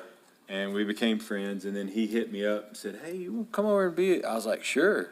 So And he's been a great promotion for Ruidoso. oh my He has. goodness. Oh, I've never seen. and I'll sign whatever you need. Yeah. So, but yeah, and he is still, I'm guaranteeing he's still willing to do anything and everything he can to promote, talk, get on, as long as it fits in his schedule, he's all Right. about it. Yeah, he was the grand marshal for the Yep. chamber. Yep. But next would be Xterra World Championship promotion. I've actually, when Steve Andrews, I believe his name, was in on the mayor show about a month ago, I spoke with him afterwards, and Eddie, and I'd like to work out a programming during that week, where we promote the athletes that are coming in and really promote the Xterra. We had a brief conversation, the show's live, so I'm trying to control the board and when I got a captive guy in there, say, hey, let's think about this. And, he was real optimistic about that and liked, the idea. I spoke to Eddie briefly on it, so something I want to talk to Eddie more on, doing more promotions with not just Xterra or but all the types of promotions that he brings in. I feel a lot of the advertising, is to bring people in, but KRUI is a local radio. We need to let the locals know that, hey, it's not just, we don't want to just bring everybody into town. This is something for you as well. Sure. And that's where the radio, I think, can really help that. And that's something like with the on-site reports and updates, that's a tough thing for me because I'm kind of the office of one. Anybody who's willing, I can make a remote work. I just got to have somebody out in the field and then myself in studio to get it on. But that's something I would like to do with, like the day of the main event is, have somebody out there, not grabbing an athlete right after the finish line, but maybe, talk to family members, talk to people that are watching it, that we can do a quote unquote live remote. It would be recorded and then I'd get it in like the next commercial break, type deal. So won't it be a full coverage of the event itself? It would be, music's going and then here's a report from Xterra, here's a report from Iron Man or what have you. Just need the talent with that. And that's something, I know Eddie's plate's full. So hopefully I can figure that out. Darren could help you. There we go. That's it. Yeah, I didn't think about that. Yeah, The reason I hadn't been on there yet, somebody didn't want me to upstage them, I get on there and be like, hey. You said you got a face for radio, so this is radio. Now you have a stage presence. That's right. Exactly. We know you can choose chili. Sure, yeah. And then, lastly on my list is, expand the station's advertising capabilities. We looked into, an outside, advertiser, didn't really pan out. It's still there, that option. When we've got it, we've got 99.1 now, which was the main, we wanted to get on FM and we're now on FM. So now I think we can get some advertising. Some options I would have thought of, and I talked to, Tim Roberts in the past when he was my director now. Anyways, we've got the convention center and not everything that goes in there is, a convention, but you have like the gun shows and those types. Well, there's an opportunity there for advertising. So I want to speak with Bernadine about maybe making a advertising package that could be pitched to the conventions that are coming in, especially if it's something that is a retail type deal where it benefits, like the chamber with their events, having a set rate that, okay, here's a package that's included in your convention center package, do an advertising option. So I think that's something that could get, some advertising revenue coming into the radio station. Your license allows that? I don't believe, it's advertising. I don't know about, I'd have to check on that. I don't know that we'd need a license, the FCC on that. It's just I'm added. thinking more of the AM station. We're for profit. We're not a nonprofit. Okay. So yes. So that was my question, if I may. At one time, when we were looking for FM and we fell into this MTD deal, is there still a potential, if there was a new or an FM signal that came open somewhere, that we could get that, or would we want? There is, but a full, it'd be quite a bit more money. I know our FM contract with 99.1 as far as the translator is $2,000 a month, I believe is what it costs. And then it goes up, I think, a percentage each year according to the contract. But we have no equipment in it. It's their equipment. So that's all we have is basically renting a signal. Yes, ideally, it would be awesome to have a full-blown, either a full power FM would be phenomenal, but that would be an FCC deal where they open up a license or if a radio station was for sale, but the cost would be quite a bit for a full, way more than AM. Gotcha. 99.1 is, I think, an ideal situation. One, for the cost, and two, it gives you the coverage of Ruidoso. I know they had issues with some equipment we were running to the beginning of December, but that seems to be working stable. The biggest issue with 99.1 is when they are off. It's not like I can run up to the tower and fix it. It's not our equipment. I don't have access to the tower. Tower's also on top of Buck, so right now, you're not getting up there without a cat. And but that's not our equipment regardless. I don't even have a key to the building, Got it. so. Thank you. But it is something that I actively look, I look all the time on FCC's website if licensing is available. And I think there's an auction coming up for West Texas, as closest that is even hit in 5 years that I've been looking, so it's a small market. Unless something was for sale that's already there, I don't think honestly, I don't see them expanding the frequency base. Yeah. So, But with the internet capability, Yeah. I mean, people around the internet, world. exactly. That's why that's streaming is a big deal. I love it. And our stream that's probably our biggest listening ship is the stream. I had a listener, yesterday emailed me out of Lubbock, was wondering where the mayor show was the past 2 Mondays. And I let him know, well, we had Martin Luther King Day, which was a holiday, and then we were on Generator Monday this past with the storm, so we didn't have the show. So yeah, Lubbock listener was wondering where the show was Monday. It does 99.1 and 1490 play the same music? It is. It's a simulcast. So by law, it's the way the licensing is it's the AM. It's the exact same I love feed. it. Yeah. That's The only great. difference is it's about a 20-second delay. So love it. if you heard something on 1490, you can switch over to 99.1 in about 20 seconds. You'll hear it again. So. And I've researched a little bit. AI is all over the place. There's vendors out there that offer services, and I put it on here for radio and for anything else. It's voice separation. A lot of PSAs or commercials. It's my voice. Well, after 3 minutes of my voice talking about multiple things, you don't know what the heck I said. So I think an AI type deal, unless, live voices are always better. So, Council Hooker, you can come up anytime and record a PSA for me. My mics are open.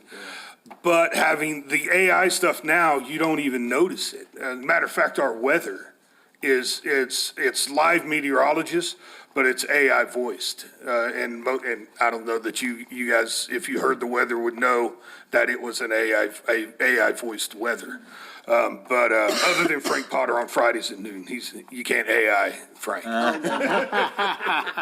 So I would like to look into that. And pricing is, I've found programs, $20, $30 a month. It's really not cost prohibitive there. But it would be, allow me to, I could put a script in, then an AI voice will come over and I could edit it and do however I want. Matter of fact, they have them now where I could have my voice and it would, do a commercial I didn't even say. I don't know that it's good, honestly, but it is out there. It's there. So that's one. And then another, the royalty-free music service, that's for production. I use a free one now, but it's limited as far as the type of music. And all that is for the production value of a commercial that's recorded or even a show, if you wanted, applause or something like that. All that type. And there again, it's another, $20, $30 a month type of service, something that would help benefit the sound of the stuff that's being produced. And then lastly, Don't give the mayor the applause option. well, that's the great thing about the mayor show and all other shows is I have control of the board. So as long as I catch it in time, I can turn him off or Ron when they start giving me a hard time about the Steelers. And then lastly, I really think joining the New Mexico Broadcast Association, we're not a member of that. There again, it's minimal. I want to say it's $100 annually. But there's benefits as far as, I'm thinking in the future, a lot of, like our engineer now for our AM, he's on it's just like everything else, retiring. And he's about the only one in the state. So if that tower, our equipment were to go down and we don't have him around, then without a source like the New Mexico Broadcast Association, it could be difficult to try to find somebody to come out and repair the equipment or replace the equipment, beyond my knowledge. I can go out there and I can get in trouble real quick, but I can at least, most of the time we can get it back on, but. Well, $100 is. Thankfully, we haven't had, I don't like talking about it, but, in 5 years, we haven't had a major expense as far as, I don't know that we've had one where I've had to call the engineer out to fix the tower. So that's something I would like to look into. And then they offer, courses in salesmanship, that type of stuff. And, And it's a good networking opportunity. I'm sorry, what was that? It's a good networking Exactly. opportunity. Well, if it's $100, come Yeah, on. you can't- I was looking at, because we're a small format, so Yeah. we fall into that class there. So benefit, and it gives us other chances to get awards. So like with the Ruidoso Rewind program and those types of things, we can send the mayor's show in and maybe have him up on stage to accept an award for the New Mexico in the morning. I think that's it. Any questions or anything? Thanks a lot, Like Greg. I said, the main thing I think we need to focus on is hopefully we never use it, the disaster, is getting it so we're prepared if need be. So, Greg, I think for us, if you can try to nail down some numbers on Okay. on all of this, the memberships, Okay, all of that, and then when it comes budget time, we'll be able to take a look. And we still could sell ads if you guys are wanting to generate money. Yeah. We do get calls. We did have that opportunity. I don't know if they got still interested or not. I spoke with Will actually this morning and he, as far as MTD, they're open still if he is interested, that is an option. So I'll reach out again on that. Okay, if y'all want to. And I always, whenever we have a a guest on any shows, I try to grab them and suggest, hey, we can get you on the radio. So we've got ENMU. They actually dropped off after the floods last year. I brought them back in, so we do have that as a revenue, and then the DUI is a constant revenue as far as the advertising. Those are the two constants that we have, and I did get ENMU back. Yeah. Good. So Greg, on the Monday morning with the mayor, Yeah. when there is not going to be a regular live show, have you thought of doing like the best of Monday morning with the mayor? Is there one? There's just not a lot of best of it. No. I want to know if you can do bloopers on And I Monday. do that, I've done that. pads and chapstick, that's it. That's it. That's it. I'm just spinning off of other talk shows that when they're absent during a holiday or whatever, they'll go back, they say the best of the. Right, such and such it is show. something I can do on the live show's a little difficult. I do it actually on Ruidoso Rewind, for example. We got about 100 episodes in the can, and when Stephanie was down, unfortunately, thankfully we had them, so we continued that. 12 o'clock on Friday, the Ruidoso Rewind, even though they were, it's an old show, as long as it's not, last month's show. Yeah. You don't even catch the fact that, hey, I heard this before. No. So, no, I do the replays if I need to. Last week's Chamber Chat was a replay, so. But yeah, I can put That'd be your together a call. best of. That'd be your call. Yeah, I'll try to find enough. talking about the Steelers anyway, Oh, now, which that'll never be a best of show. are you excited about Mike McCarthy? What was that? Are you excited about Mike Oh, McCarthy? no, I'm not, but hey. He was the Dallas Cowboys. I know. He's, And he also beat us in the Super Bowl, so. No, it is what it is, but. All right, Thanks a that's lot, it. Greg. Unless you guys got any other questions. Nope. All right, thank you. thank you, buddy. Team Tourism, Carrie Galatin. Good afternoon, everyone. Hi, Carrie. Afternoon. How are y'all? Good. Good.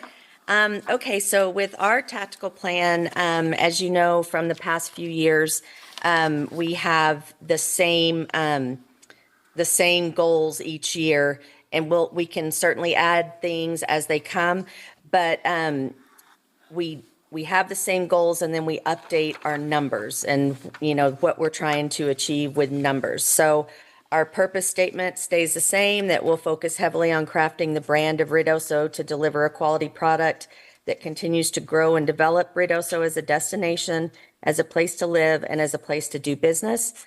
We'll focus on the recovery and resilience of Ruidoso, and we'll work across all departments to ensure the brand quality and visitor experience are exceptional, and that we are delivering a product that keeps tourists returning to our community year after year, no matter what happens. In addition, we will also focus on delivering timely and pertinent information to the local community on the municipal side of things, and we will work to maximize lodgers tax funds to make informed marketing, advertising, event, and tourism-related marketing decisions. So that has not changed. Any questions on that? No. Okay.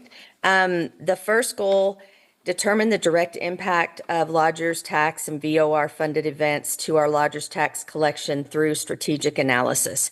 And that is just simply, tracking each event and putting it through all of our different data platforms to, get audience segmentation, potential for growth. Are we having it on the right dates that are, that make the most sense? And in calendar year 2025, we continue to work with the Lodgers Tax Committee to streamline the application process for funding events. So to make it easy and intuitive for those people that are applying for lodgers tax events, and to stick to a schedule so that these events know, okay, the lodgers tax meets in May. May 1st is always the deadline for our applications, and, to get them in an intuitive rhythm. And that we've been doing that now for about 4 years, and that is working. And then we use the agency uses the Mobilytics tools and an economic impact calculator for every single application, so that when we do have our May lodgers tax meeting and we have the event people formally asking for their funds, the Lodgers Tax Committee has a packet that has every single event, the application, the analytics from the year before, and then they're able to have everything all in one place, and they have the economic impact calculator. And so that lets them, in a snapshot, be able to look at, okay, this event really brings a lot to the community and actually does put heads in beds. And so it allows them to make data-informed decisions about dispersing lodgers tax. Carrie, and I don't know if you were online when Eddie did his presentation. Yes, I was. Can you offer guidance to him as far as coming up with some economic data on his special events? Yes, we will. Good. Carrie, do you have data numbers on traffic counts on Highway 70 coming in from Ruidoso Downs? Do you have all those type of information? Yes, we can get that for you. Okay, because A I'll be specific- needing that. Okay, and when you asked me about that, if you could, I need a time frame So in order to get the report run, so. Memorial Day to Labor Day, and then, is there a way not to get an annual? Yeah, we can get an annual. If we get an annual, then a Memorial to Labor Day. Okay, We're trying to back up some of the numbers that we've been coming up with the economic impact uh-huh, on that, on the track issue. okay. Yeah, that's no problem. Okay, any other questions on that first goal? The second goal, to understand the assets and attractions that drive key segments of our tourism economy and to better understand how we can serve those assets and attractions. And that is just simply constantly being aware of the attractions and assets that we have, new ones that might have come online and ones that are in the pipeline, so that we can, identify what it is about the attraction that's going to be great, and determine their overall value to, what our message is about what we have to offer here.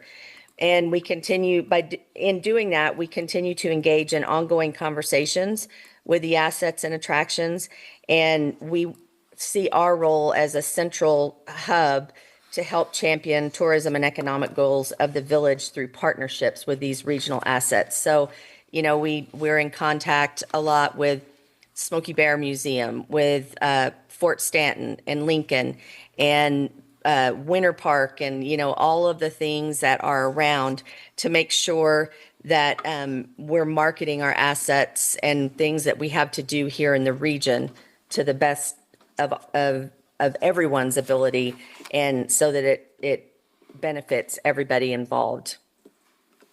Any questions on that? Nope. Okay, the next one is to utilize analytics to determine performance of our statewide competition and identify new potential audience growth.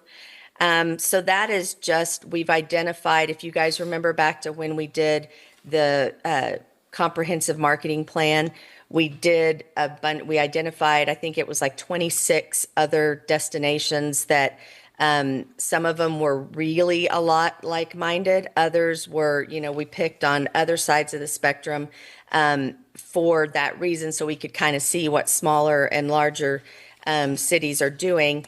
And we continue to monitor their high seasons, their low seasons, to see, what their numbers look like compared to ours.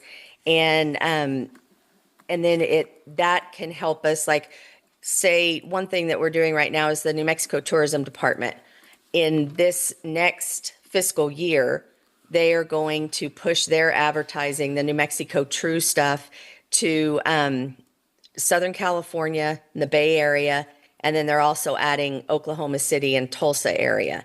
And so knowing that, we can look at different things in those areas and start delivering some of our social media ads and, ads that are social or that are financially effective for us, and test those markets where we're seeing New Mexico tourism step into in a big way. And so that's a big part of this particular goal.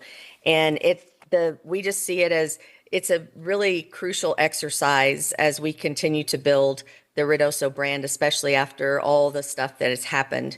And we'll just continue to keep doing competitive analysis, so that as kind of a check for ourselves to make sure, that we are speaking the right things to the right markets. Who are our top market areas? El Paso? West El Texas? Paso is by far the biggest, the El Paso Las Cruces area. And that, we don't get analytic numbers from Mexico, but obviously that the El Paso number includes a lot of what I'm sure live across in Juarez. And so that's by far the biggest. And then, of course, we do New Mexico, because the Albuquerque market has continued to grow for us. And then West Texas, all the way up to like Amarillo and the Panhandle, all the way out east to the Dallas area and down to Houston. And then we go over to Arizona, to the Tucson and Phoenix areas. Okay. And those are our major spots. I spent more time in El Paso this past summer than I wanted to, but I saw the billboards constantly. Yeah. So you're definitely getting the message out there. Yeah, and you can, like, when we look at our analytics on social across any of the platforms, on the municipal website, on the tourism website, it has become and stayed our biggest market for probably the last 2.5 years. Which market? El Paso. El Paso. Is that your experience with your customers? Oh, absolutely. I because I visit, if I'm working the register, I'm visiting with everybody. Hey, where'd you come visit us from? And I'm going to say throughout this year, I bet 75%'s been from El Paso or Las Cruces. Or down there. Yeah. As opposed to maybe in the past where it was more East Texas. Odessa, Midland. Yep. Lubbock. Yeah. Still get them, Yeah. but I mean, day in and day out, it's definitely our neighbors down the hill, as Sydney says. Yep. What about, are you doing anything in Denver? We have not, and we've stayed away from the Colorado market because they have so many similar destinations Understood. that, we were like, if they come to New Mexico, they're probably going to go to Taos, Wolf Creek, those that are down there just over. And we just feel like we get more for our money and a better ROI on the chance of actually getting someone to come here in the other places that we just talked about. So, and I may be jumping the gun, you may be covering this elsewhere, but what do we do about the track closure this year? We continue with the strategy that we actually have put in place several years ago, knowing that someday we might be without the track, we might be without the ski area. And because if you'll think back to, let's say, 12 years ago, our advertising focus was very heavy on summers at the track, winters either skiing or snowboarding.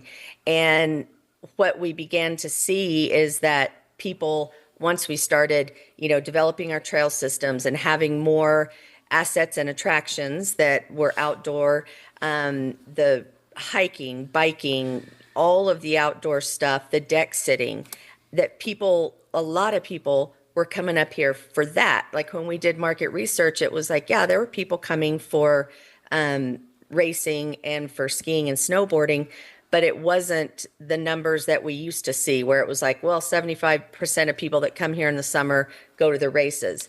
And so we shifted and started really focusing on all of the other stuff, knowing that, the track, they were going to do their advertising, the ski area, they're going to do their advertising. And so we started pumping up our efforts on Ruidoso and what Ruidoso has to offer. Amen. And so that will just, continue that, hopefully elevate it to another level with, expanding into some of these other markets that I mentioned. And I think that, yes, it is, you can't deny that it's going to be an economic hit, but people come to Ruidoso, especially in the summer, because it's cool, number one. Yeah.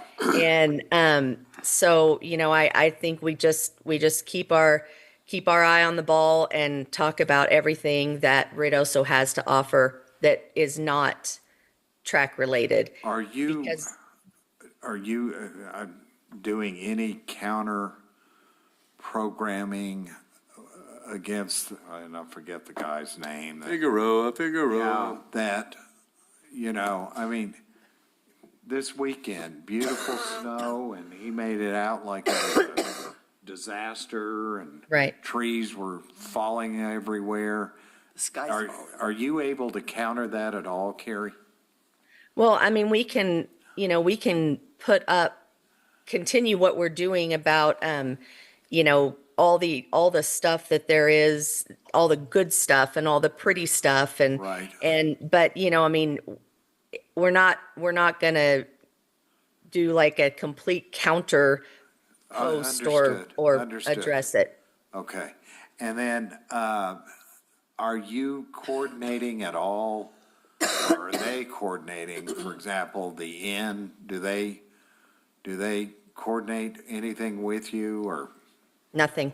Okay. And that's been something that we've wanted to see if we could facilitate and, we'll have a meeting here and there and everyone's like, yeah, that'd be great. And then nothing happens. And I kind of feel like they look at it as they don't think that they need us, and that we need them more. And so they just, they've just always kind of blown us off. They don't need us until they need us. Right. But arguably, they do need us. It's, And the they folks do, skiing aren't all staying at the inn. no. Right. And they do recognize that, Thor, and I've had this Yes. conversation, that they were talking about, we need to maybe start working together. And then that dissipates as the crisis starts to level out. And so have we come up with any kind of an idea on, without the track running here again off of last year's numbers, what that decrease in revenue for our average businesses will be? I mean, at one time, we were guesstimating between 20 and 40% reduction, but now then that we can compare 24 numbers to 23 when we got to run quite a bit of the season, there was a large drop there, but our GRT and everything has recovered over the last 2 years, not to 23 numbers, but it's right at 22 numbers. So is there any way we can get a relevant number on what that percentage of loss looks like? Because we have businesses that are telling me this is the best they've ever done. New businesses that are shocked at what it is that they've had to order more inventory. People telling me that they're just a few percentages down. Business is great. And then I have other businesses that have been in business for a long time said that they're 60% off. And when you go look at their businesses, for example, I went to a clothing store and it looked like my closet, and I'm just going to throw that out there. You couldn't get your hand in between all the stuff. There's just so much stuff, you couldn't look at nothing. And then you go to another store that has everything spaced out and a better shopping environment. It feels fresh. They're pumping in some kind of, your favorite, Ron, Nagchampa, something that really gets you in the mood and maybe offer you some fresh mint water, and they're killing it. What is that scent? Nagchampa. Well, instead of, as naturalists are, instead of using aluminum in our deodorant, we use just herbal stuff. Natural. Natural, it smells good that way. But, and when you try to look at them, they're already painting doom and gloom, and you can feel the difference in the business. And I feel it in my own out at the racetrack at the Jockey Club. And at the racetrack, people are, the overshadowing, foreboding, all of that stuff is putting a damper on attitudes. But then you go into other ones and they're all upbeat. So I was just wondering, do we have a way to find that number? Yes, we do. And we will run a report and get it to you guys. Do you guys remember, I believe it was like last June. So it was after the summer had started, but before June, before July 7th. And when I presented to you guys and compared us, we did a comparison from the years before, 23, 24, and then compared us to Asheville, North Carolina, to show, they were still, at that time, they were, 45% off overall, and we were 4% off. So we can run that same report and do it current and add 25 in there. And that'll give us the number that you're asking about. So, Mayor, when you're talking about merchandising,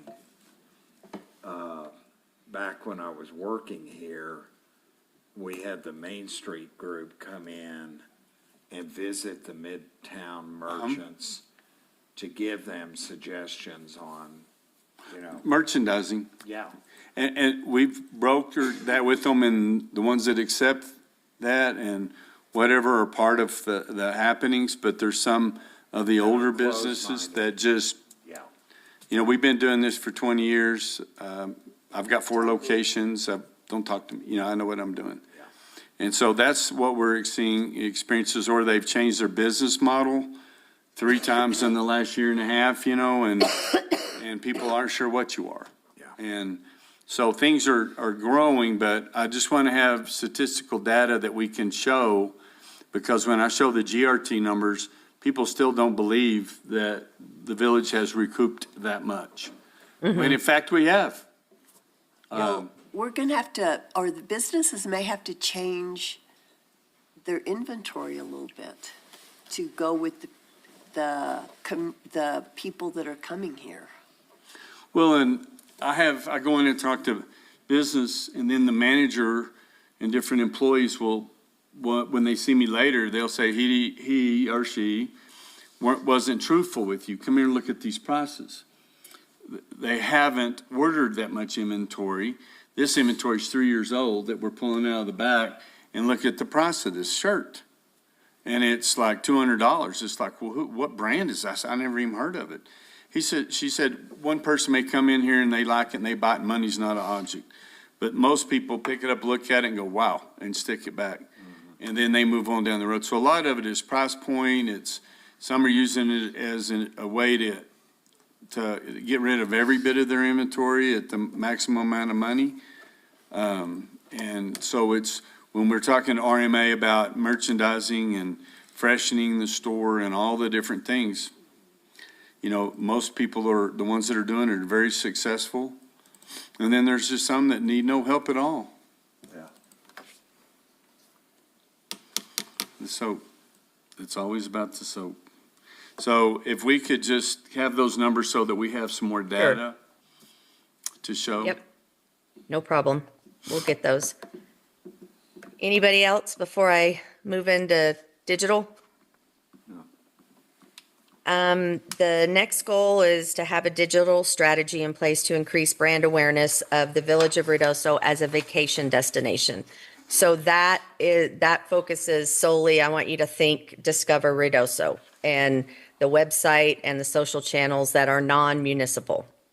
So another caveat I have to throw out there is when I was putting this together is trying to manage my expectations as well as y'all's, because the last 2 years we've seen tremendous numbers on our digital side of things, and a lot of that is due to the disasters that we have had, and people coming to, even the Discover Ruidoso site to see, oh my God, what's going on? So just keep that in the back of your head as we go through this digital part. So we want to keep up a steady pace of increasing followers and fans on social by 10%. Last year, we saw an increase of 23%, and that's across all channels. So YouTube, TikTok, Instagram, Facebook. And we do that by interacting with fans and being consistent with what we do. We reached and surpassed our goal calendar in the calendar year of 2025 by reaching 270,000 followers across all channels, which represents that 23% increase. Then you go from fans and followers to engagement, which is also another super important statistic in social media. And we always want to increase that by 10%. And so we increased it by 10%. I'm sorry. We had 2.9 million engagements in calendar year 2025, and it's a decrease of 9% from the prior calendar year. But in that prior calendar year, we saw 137% increase Yeah. in our engagements. And that was because of the South Fork and Salt fires. So that number is a bit skewed. And so we're wanting to increase by 10% this year to a total of 3.2 million engagements. What, Carrie, what is an engagement? Is it a click or?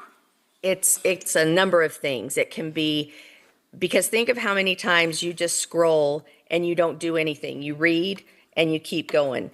But if you click a like, you click a love, you make a comment, you like somebody's comment, that means you've gotten the user to actively participate in your post. And so your engagements, you hope, are always higher, quite a bit higher than your followers.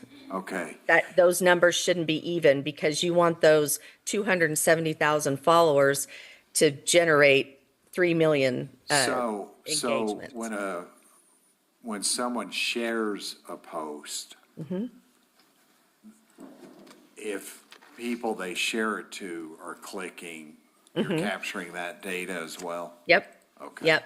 And if there's a link in the post, like say we're linking to Brudoso or Oktoberfest or to a business in town, if they click on that link to go to that website or that event page, then that counts as an engagement too. Okay. Then we want to increase traffic to Ruidoso, discoverruidoso.com from social media by 20%.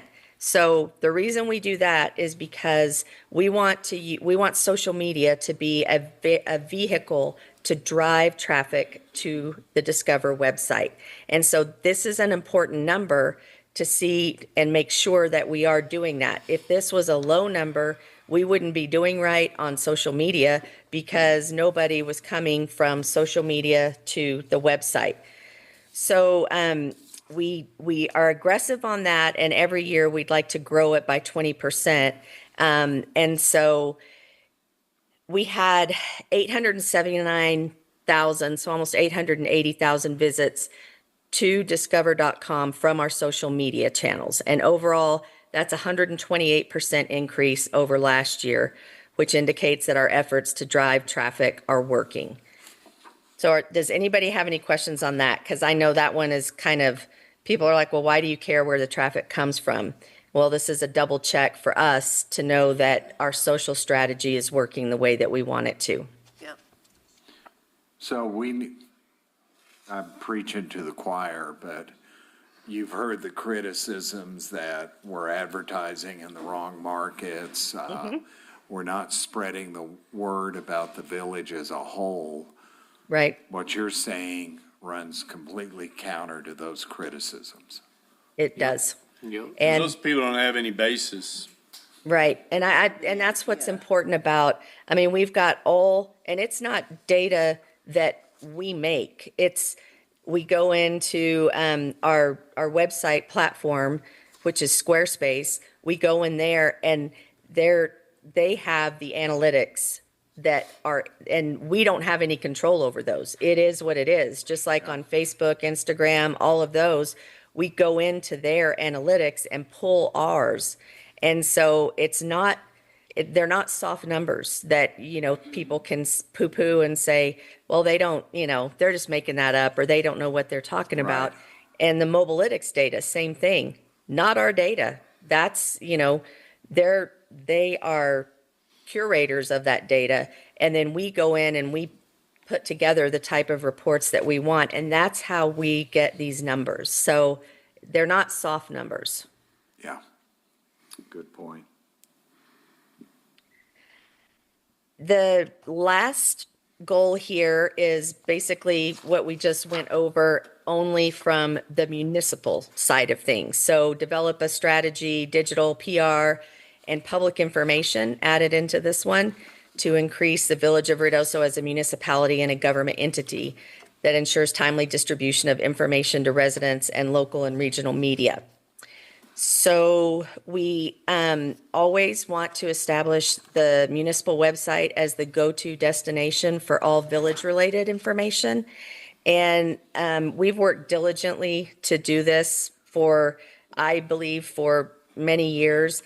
And the municipal website, if you recall, we designed we did a new redesign on it 15 months ago. So it's been launched since October 1st, 2024. It's fully functional and runs well. During this time, the audience has continued to grow. In calendar year 2025, we had 304,000 visits, which is a 700% increase year over year. And in addition, page views increased by 681%. And again, the caveat is we were reporting a lot of disaster stuff. And so, you know, those are not normal increases. And you can look at the graphs and you can see exactly when we had the huge spikes in numbers. So, and then managing the crisis communications for last season, that doesn't even include the season before. We are meeting and exceeding the goal. But I think that speaks to, when you see those big numbers, those big increases, that speaks to how many people are knowing to come to the Village of Ruidoso site and social channels when something does happen. What, any particular website page that gets a large number of hits? Yes, we have, and I know you probably all have seen it, but when we do have something going on, that yellow announcement bar up at the top of the homepage will take you directly to the portal that we have put in place for whatever's happening at that moment. And so that's where we start to put everything. It's the content bucket for whatever disaster might be happening. And so people can, in one click, they can get into that page, and we have recovery information. We have the social feed along the bottom. So you don't have to have social media to see what we post on social. If you go to the website, you can see everything we post on social down there. And so I think we've done a good job over the last, probably starting before the McBride fire, of giving people one place that they can go.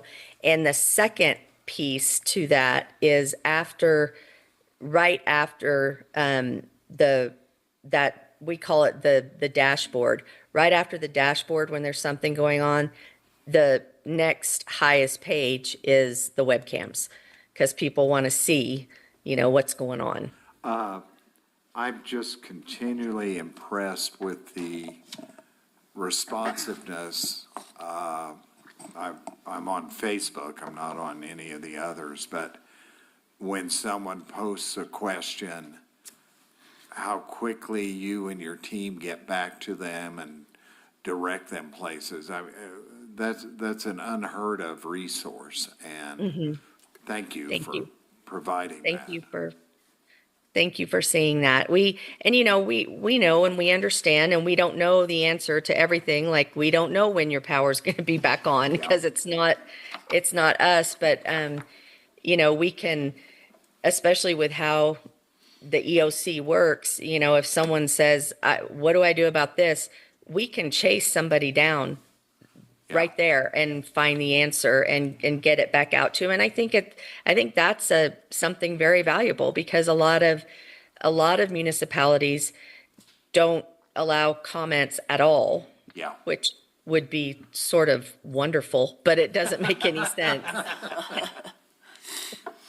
But it doesn't make any sense if you're, putting out information and people are seeking information from you, that you don't have a back and forth. So Carrie, what would it take, during these events, and then maybe we could expand it later, but to actually get something that was competitive visually with the aforementioned videographers, or whatever you want to call them, posters, that we're out showing what's going on the ground. You know, like, oh, look how the trees are frozen and they're broken everywhere. You know, you don't drive around, and that you can actually see the aftermath of that. Or here's the leaky sewer, and then an hour later, our guys are all over it fixing it, and here it's being fixed. You know, or just pictures of driving around town, showing some of what's happening and then how fast the recovery is. That we can get on the front edge of that, because one thing that I did learn, even with all the postings where we have the round logo for the village, people don't read a lot of that. But if you've got some idiot up there talking, and that could be me, like I did the other day, it got so much exposure. Just in a few minutes, that's when I got a phone call from the vice president of P&M, because Was that when you were doing the Upper Canyon too? yeah, and the guy said, hey, and I said, get in and go with me, the Rack It Up guy. Yeah. And just to show him what we were doing. And so we just had an EOC meeting where they had talked about 9 o'clock, these guys were timing out, and they'd be shutting down their crews at 9 o'clock and start next morning. Well, I reported that, you know, to him. I just said, hey, you know, and so we need to get notice out to these people that if they don't have electricity, probably about 5 or 6, you know, they need to go into the warming shelter or make other arrangements, or be prepared to not have electricity all night. I mean, we just need to let these folks know. Sure. And boom, I mean, it got back because people are commenting, what do you mean they're not going to be working after 9? And then next thing you know, the vice president calls, says, where'd you get that information? I said, from Korean, whatever the woman's name was, just reported it, not Korean, whatever. And I said, is that not true? And no, it's not true. I said, well, line me out, straighten me up. I'll go back and do a correction, but that's what she said. Yeah. And she goes, well, I'll call you right back. And she called me back. She goes, no, we're going to have crews working through the night. And the only reason that we wouldn't be is because of dangerous situations. And I said, well, what does that mean? You know, it's slippery, it's dangerous. So you let me know, send me something in writing. But I mean, it was within 30 minutes that this happened. And this guy, Rack It Up, I don't know him. I've never even seen him before in town. I mean, but he's one of those guys that's not the biggest fan, and he puts a lot of people on there that have never even met me that have really strong opinions. And, you know, so I just thought, what I got to lose? And so I went through there, and he was like, I had no idea this goes on. And then when Eddie was dropping off some people at the warming center, but he had to take their pets to the Humane Society, we made a phone call to get them down there to let them in. And he said, can I come with you? And I said, well, let me ask, you know, this is their business, not mine. So I said, y'all mind if this guy? She said, no. And he said, would you just tell people that they can get their pets down here before 5, or, you know, what do we do? And so she gave a great interview. And then we got back in the truck, and he said, where are we headed? I said, well, we're going to go do some spotting, assessing on some areas that trees are possibly down, so we can call the fire department and then alert Davy Tree Service and stuff for P&M, because these trees and limbs are falling continuously. And then he was taking video, and boom, a tree falls. And so just that interactive wham. Now, is that easy? Is it fun? No, you need to get somebody that's a lot prettier and more, I almost said artistic than myself to do that, you know. But I was just wondering, what would it take to have somebody that did that basically on a full-time basis? It would take just that. It would take somebody that is what they do for us. And we, obviously, that doesn't happen every day. No. So we could, you know, have a person that, I mean, we have photographers and videographers that we use, you know, for all other things, but we could simply put it in the budget and in, you know, set it aside with a daily rate. And when something happens, like what happened this weekend, that person is responsible for going out, getting that kind of footage and getting it back to us, because my team, as we are right now, you know, I'm tied to the computer and Slack and the EOC during those times. Bay pretty much is too. Jerry's kind of our rover for helping us find information. And so we, in order to do that, we just need to add somebody. We can take video, but we're not, like, I'm thinking of somebody like Reese Parkinson, who's got drones he can put up. He's got all the videography equipment. He's also a fantastic photographer that we use. So, he could kind of get all of that in one fell swoop. But even on a good day, just a regular weekend, showing people the activity. Yep. Right. Activity breeds activity, and walking in a business and seeing, and, you'd have to go in first to the business manager or owner and say, hey, I want to come in here real quick. And can you just say it's a great day or whatever? And then it goes to you or goes somebody Right. for a quick review to make sure that somebody doesn't have their pants pulled down in the background or something, and that it's ready to post. Right. And I totally agree. What I'm saying is that is not, you're not looking at a full-time position that does that, 8 hours a day. But we could build that into a contract of, okay, this is what we expect of you on good days. This is what we expect on, during moments of crisis. But that's not a full-time position. So you're not looking at something like that, but so it's definitely doable. We could you're saying we would contract that out? Yeah, like and whether it was through the village or through the agency, there's different ways to do it. But yeah, definitely it's not like here we're offering you a full-time job, 40 hours a week to do this, but it might be, it might be 10, 12 hours a week during good times. And then when something's going on, Might be 10 hours a day. you're on call. Yeah. I think it'd be money well spent. I do too. Because we've got a counter program. Well, we do, and people would call me and comment on it, and I said, but probably 30 minutes before, you just put out basically the same, little different information about what was happening and all that, and it was, well, I have to read that. And when you're up there, I can just listen. And then it's about how we make it short, bullet points, and then quit. Yeah.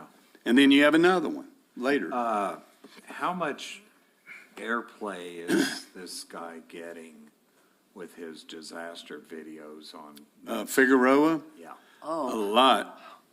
I don't know how much. Yeah, the But news I mean, stations. is he selling that content? He's trying to monetize it, is what I was told. He's in the bear carving business, down in the Downs by Walmart. He also cuts trees. And he cuts trees, and people that know him and are friends with him have asked him, why do you put those disaster videos up there? Well, he didn't own the rights to that. One with the house flying down, the lady never, she could have copyrighted that or whatever the term is, but she didn't. And so he's used it and used it and used it. And they tell me he's monetizing it. I don't know if he is or not. Yeah. I don't know unless he's doing it on channels that we're not seeing, but I know for him, it is when he starts throwing that stuff up, the news stations know that he's doing it. So you go in and you read the comments and you'll see, every news station, hey, can we use your video on the 6 o'clock? Yeah. Can we use your video on the 10 o'clock? And he loves that. And they're not going to pay for it. Yeah. But they give him photo credit on the newscast down in the bottom of the video. But I just think for our own edification, if we had that visual, just real quick, and we had somebody that could do that was presentable, and that may be hard to find. Yeah, well, no, I think we can do it. And I think, we do, every year we build into our budget X amount for Reese Parkinson and X amount for use of Mark Stambaugh's stuff. And you see how much we use of that stuff. And so we just add another layer onto that. And then that becomes part of what they deliver to us that we then push out. Okay, Thank you. Yep.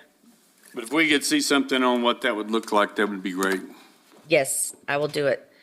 The next one, maintain the engagement, so the comments, like, shares at 10%. At the end of last year, our engagement on the municipal site was 2.3 million, smaller than calendar year 2024, which again had seen the 667% increase. The last thing here is, or next to the last thing is, we kind of just hit on it, but the timely distribution of VOR-related information to residents and local regional media in emergency situations. So, obviously, we just talked about ways to make that better. And so we will put a timeline together and a budget with what that would look like. And then the last thing is the monthly publication of the Ruidoso Insider newsletter. We started that in September of 2021, and it began as a way to communicate important information to village residents. To date, we've pushed 54 issues, printed and mailed to over 7,500 residents each month. And, we always have talked about weaning off of that printed piece and having it just be available digitally on the website. And when we do soft research out there in the community about, you'd still go to the website, right, and read this, and they're like, no, I want a hard copy because I keep it so I can see the upcoming events and what's going on. And so I think that we just, we stick with printed version and digital version, because we do have people that are digital only and they read it online, but that printed version sure is popular. Very much so. And that's all I have, and I'll stand for questions. Thanks, Carrie, for always being around for us. Yeah, You are it's not a welcome. question, it's a comment.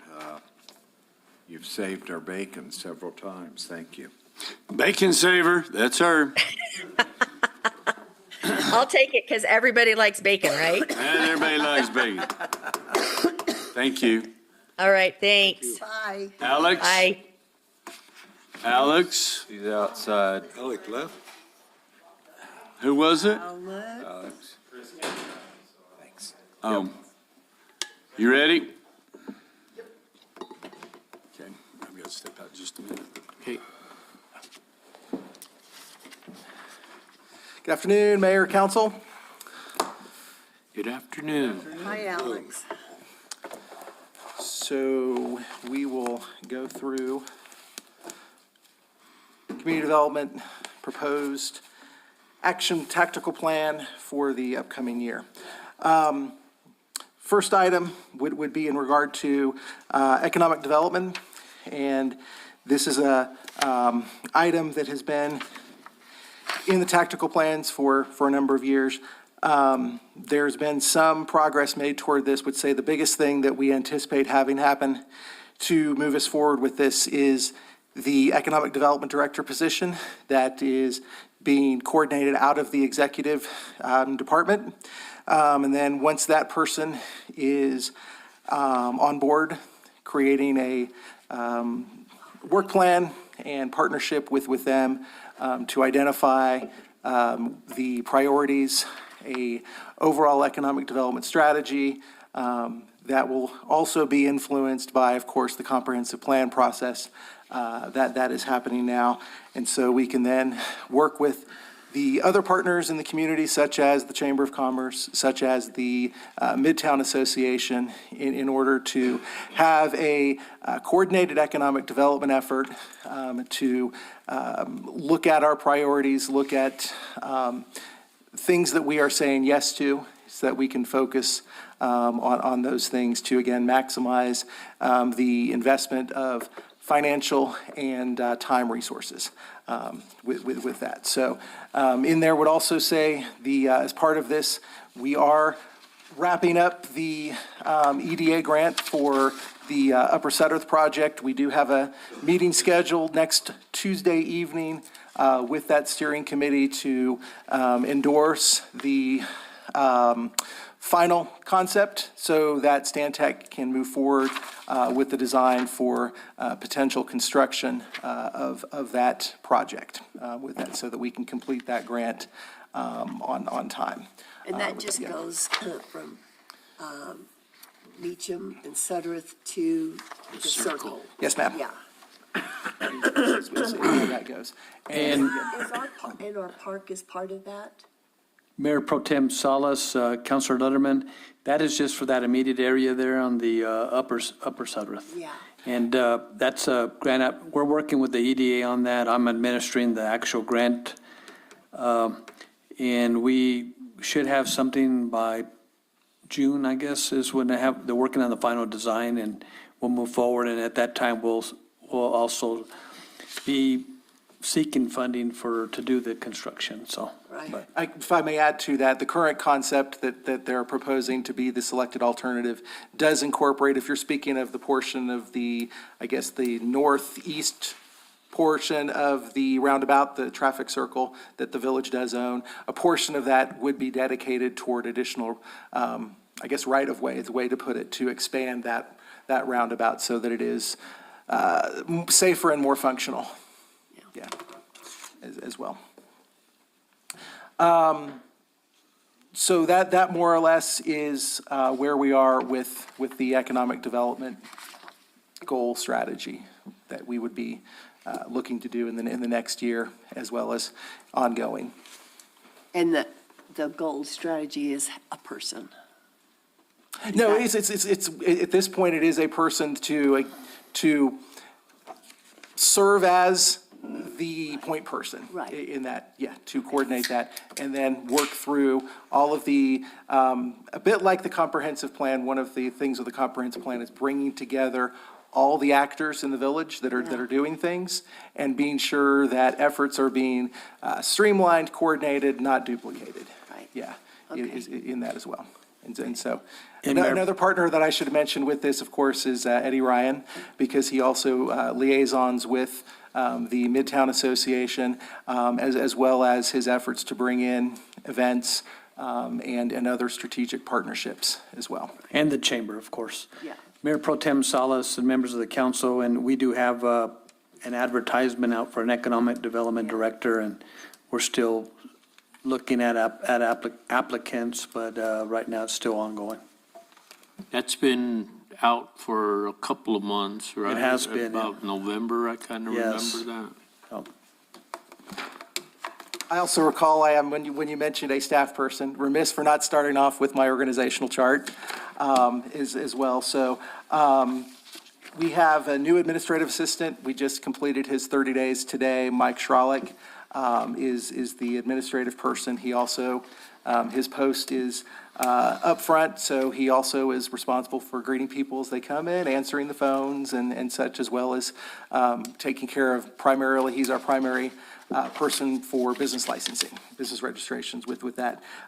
Dave Myers continues to be our building official, and Jim Kinzer, who's been with the village for a year and 3 months, as a multidisciplinary inspector. Mark Coker vacated his position, and he is for the street manager, so that position remains vacant. We've had it advertised for about a month to get that filled. Short-term rental administrator, Crisanti Jones, and then we have Brian Parker, the inspector, and then we also have Chris Camacho as the GIS coordinator planner, who came over from Parks and Recreation to take on that job. One of the positions and one of the goals that I'll talk about later in regard to code enforcement, we were anticipating the transfer of that position. It's already happened, so Chris Kelly has transferred from being a code enforcement / animal control officer from the police department to being with the community development department. That happened this week. Alex, do we have a backlog on inspections? We do not have a backlog on inspections. To perhaps anticipate another question that would come with that, when it comes to permitting review, we're also staying pretty well on top of that as well. Are we doing electrical? Yes, sir. Okay. So we're doing, We were able to, because of Dave Myers, we were able to do the full complement of mechanical, electrical, building, structural, commercial type of permitting review and inspections. The second item that we have is in regard to affordable housing. This is also a place where we are starting to have great momentum in regard to making progress on accomplishing the affordable housing, workforce housing needs for the village with that. Still more work to be done on that. We are nearing the completion of 603 Meacham to have those 10 units ready to go. how could you say that with I a know, straight big face? punchline, I imagine, in there, but I do believe that, again, it has been, you've been here longer than I have, knowing the history behind all that. It's been, it's not been a straight line of progress, and with that, and of course, we will see how the weather impacts of things right now, because this wonderful moisture that we have received is going to be a time delay in getting some things done, being that when the snow melts, it will create muddier conditions over there and may hold up some of the Maybe some of the have to progress swim there. home. Yes. So that is this should be done this fiscal year in that. And then also would mention, of course, the public-private partnership that we have with the Elk Meadows. They have got everything in the dry, and so they are making great strides there. We hope that they will be able to lease those units yet in the 2026 calendar year. With that. Also, the action by the council to acquire the adjoining property for another future project. We will be working on that one as well to, again, add to our portfolio and our housing options for the workforce here. And then continue to do some outreach to other investors, and also hopefully through the numerous events and publicity that the village is getting, and through the demonstrated success, qualify that, based upon the Elk Meadows, definitely, yes, very, very successful. 603 Meacham will get done in there. But again, as we get more experience under our belt and people understand what this community is, the resources that we have to bring to bear, we do believe that we will continue to be able to get additional developers, investors interested in coming here to Ruidoso to do some projects with that. With that, also with our Workforce Housing Board, we will wrap up their strategic planning with them in the coming months to give them the focus toward how they're going to be moving forward with identifying and advocating for workforce housing opportunities here in the village as well. Questions that you may have on? what would an affordable housing ordinance cover? I think it would cover a planned strategy for the types of things we're looking for, the parameters of what qualifies as that, the strategy toward whether we are going to continue with projects that the ones we have currently in place where the village owns the land, and either we are owning and operating the housing, or we're partnering with someone to develop and operate that, to see if that's a model, or if it's something where we can create incentives to be able to entice private developers to do such a thing, whether it is also a bit of the conversation that came up at the comprehensive plan discussion earlier this month, if we can identify some additional funding opportunities here locally where we would also build a pot of money that we would have to do that. So that's what would be as part of that, as well as a timeline and goals toward how we are going to accomplish and meet whatever the number of units. I think that was in the most recent plan that we did was 800 units, so that we can make progress toward that. Ron, would that require a housing authority or? Mayor Pro Tem Salas, Councilor Corey, no, we're not going to get into the housing authority. That's always a component unit of the village, which they would be have their own board, but we would be responsible when it comes to audits. The affordable housing plan, we've had that in place now since 2014, I believe, 2015. And then we have the trust fund. In order to seek funding for housing, we have to have the plan in place, and then having the trust fund is another great option to have also, because we have funding in there. We're able to, any rent we're getting, we're able to put in there and use it for matching or whatever else, so. So I'm sorry, No, go ahead. refresh my memory. What skin do we have in the game with Elk Meadows? Oh, Elk Meadows, We're leasing the land. Is that below market cost? Mayor Pro Tem Salas, Councilor Corey, we included that as matching for the project, so it's always our property. And they're the ones that are handling all of the management. They'll be getting the revenue. We won't be receiving any revenue off of that. But is it a cheap rent to entice them to come? Yeah, well, it's a 9% tax credit, so they're being funded through the tax credits. Right. And it's a $22 million project. We had also some grants that were part of that to meet the $22 million project. But it's like any other, it's a program through the Mortgage Finance Authority. But they'll be the developer, they'll handle all the property, they're responsible for the project. But it's They not don't pay us for No. our land. No, we have it as part of we had that as part of our That was part of matching. our match. Yes, our partnership when we did the project. Okay. So either we pay that in lieu of cash, or we pay it as part of the project. And then we also had another match of some other funding that we provided to that also. I was a little disappointed at the meeting the other night, when they were going through and saying, it would be good if you have your own funds so that we are doing that. I mean, I wish, to me, they should have known that.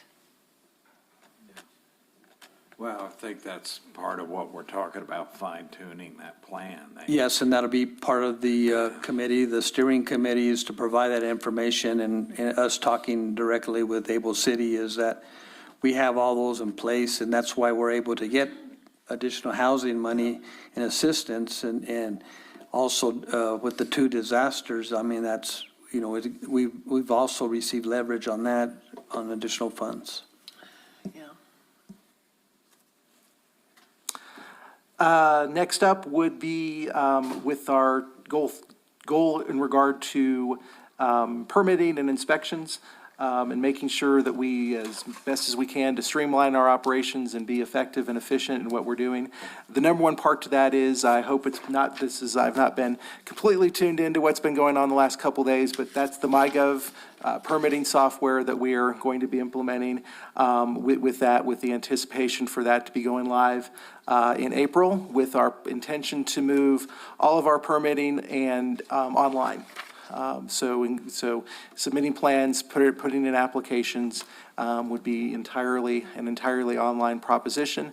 With that, setting up inspections would also move into that realm as well. With that, we will be able to, again, be sure that everybody that should be reviewing a plan has the plan in order to be able to review it, and to also set up a level of service, so that if we determine that, for example, this is not something that we have implemented, but we would be implementing, would say for someone that is looking to build a single-family residence, that within 14 days, they will have their plan reviewed, initial comments sent back out to them in there, that we would have that accountability built into there, that we would be able to, through the system, track that is happening in there, and then also be able to report back to you that we are meeting and exceeding our targets, to be sure that we are getting things turned around. what about stakeholder outreach? Are we talking to the Builders Association? We will be, Builders yes, we will be doing Association? that outreach to them to be sure that that meets their expectation in that regard, and also so they know that this is coming. So we'll be doing this that in the next couple online, months. would it be exclusive? You wouldn't accept paper anymore? That is what I would like for us to do. However, I know that those policy directions come from I know you. several builders that have never turned a computer on. I'm hearing from some that are like that, but for most I'm hearing they are ready to do, most of the contractors are saying they are ready to have that kind of system. It's the new. Yeah. And that's, Mayor Pro Tem, members of the council, I know the state is really on their inspections, and they're not the quickest through CID. And, but they're going to, a lot of them, you have to send the plans online and just wait, but we're gonna have to have that option of somebody show up with a drawing or whatnot, so, but. Alex, We already require those plans to be submitted to us electronically. do you? Yes. Okay. So you can't, so if I'm a builder and I don't do, yeah, I have to do that. Yes. Okay. But why? That is how our inspectors wish to have those plans, to I review know, them but that way. we're servicing customers. We're not servicing your inspectors. To me, we're servicing customers. If that builder comes in here and I don't understand that. Okay, I'm hearing what you're saying. I mean, In that sense, yeah. am I wrong? No, and I was just going to point out to Alex and the council members that have been here a while, when I had your job, the builders were up in arms. Oh, yeah. You know, our inspections were back. We had an inspector that arguably wasn't fair.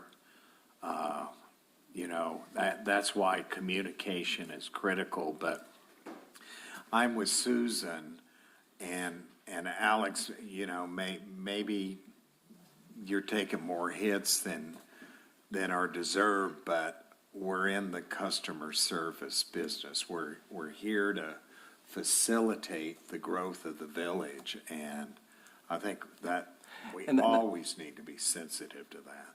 Yeah, we need to have an option, but I mean, right now, is there anybody, are they all submitting right now? It's all coming online and you're not having anybody bring a set of plans? If they are requested to send it electronically. Okay. Yeah, with that. And those are, Yeah. Mayor Pro Tem, if I may, to Susan's point, I think it's presentation too. The way he just said it was, because my inspectors want it that way. That is a notion of, well, you know, that's because, but if you spun it as, hey, for the streamlining of the process. Correct. To ensure that all of the information is gathered, it can be seen, there's another way of saying it, because we all have to live with that.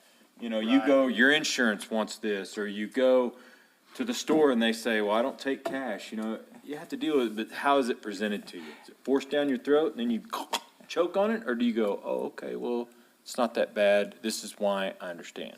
Thank you for that additional explanation. And what I would say is it creates a singular workflow by having one process on how we do that, so that it is not a situation where paper plans would need to then be submitted or copied, or one copy be circulating around the village in there. It then allows for everyone to be able to review a plan at the same time, is what it would do. Because then we were saying the reverse, I guess, in the, when talking about putting an RFP in. It has to be at this point in paper, but now they're wanting that to go Now they're wanting electronic. to go electronically and. Well, just out of curiosity, what's happening with the helipad at the hospital? that, Mayor Pro Tem Salas, Councilor Eby, that they received their demo permit. They're working with the architect on that, and it's moving forward. Yep, and we've Where the been, old Knob Hill was. the Presbyterians put place in that, so they're getting all the documents. Dave Myers has been working with them, and but we're getting that moved, so. All I could say, Susan, it's the change of the times. I know they got buku boxes of plans and stuff up at the warehouse. And, Yeah. I mean, my old house on Ridgecrest is still up there and stuff, but now when I did the addition on the home there, we did it both paper so we could have a paper. But it was that inspector, I forgot his name, but Bill, that requested it electronic, and that's what helped with me getting we didn't have an electrical inspector here, and that got the state inspector to come sooner, or, I don't know, but Right, he. because you could send it because straight to he him. could- Yeah, he sent it straight to him. So I see the benefits of that, and it also, replaces the boxes that are stocked up there at the warehouse. And Well, I agree with Counselor Hooker and with Counselor Letterman. We just got to project it better. Well, that's fine, Counselor. You don't have to agree with me. I wasn't disagreeing. And also. I got to laugh at something. There you go. Absolutely. And it's always, we're gonna provide the customer service, and it's time stamped when they do get it.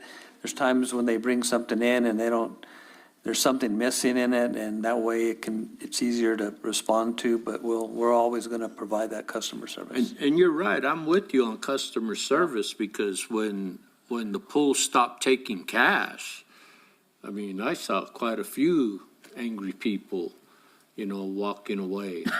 Hey, we don't take cash. Yeah. So, and I don't even think we had the credit card swiper or something, because she had to go to the bank ATM, get money out and get back and stuff.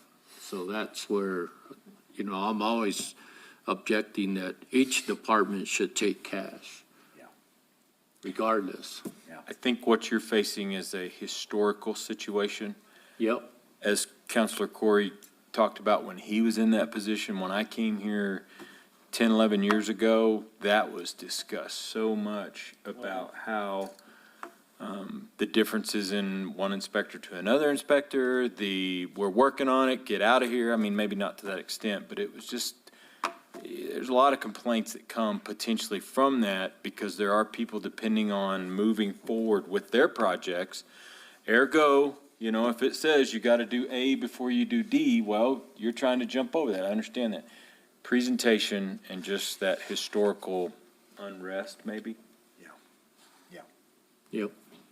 So at this point in time, you're essentially wanting the contractors to submit them electronically? Is that pretty much a mandatory right now, or is there a grace period saying that we would like to go digital in 5 months, or say by the end of the fiscal year? So this is where I'm glad we're having this conversation in regard to, again, you are the setters of the policy in there. What I would talk, like you mentioned, a grace period in there, that we would continue to accept the paper applications in there, but be always moving toward a sunset date as to where that would end. Alex, do we have a way that if somebody that did not have that technology would come in, could we scan it? Thank you for asking that question. Yes, we do have scanners where we could do that. We're also trying to figure out from the perspective of partnering with perhaps the library for them to have a station where they could do that, because for better, for worse, space here in the front end is of course not ideal setup for something like that. And also bringing people into the secured area of Village Hall may not also be desirable to do it that way as well. So that is something we're already anticipating having available for folks to be able to utilize that. In there. So again, you as the policy setting board will be, I will also defer to, I believe Robin Parks is the project lead on this, and so we will, in the next couple months, be coming forward to you with here is the proposal of how this will operate. Also acknowledging this is not just community development that's going to be utilizing this platform, this operating system. Forestry, Public Works, Parks and Rec, the clerk's office as well. So this is a pretty widespread, yeah. This is the new software we're talking about, the work order system, so. Yeah, it is a very robust operating system, which, as a bit of background, by coincidence, MyGov was the operating system, the permitting system that we had in my previous position, even though that was a few years back when we started implementing with that. So I have some background with this particular tool as well. And so anticipate, from my experience, some of those, again, every community is a different sort of beast out there, but have some of those things already, of the things that are pitfalls that hopefully we can avoid here, and things that can be improved upon, yeah.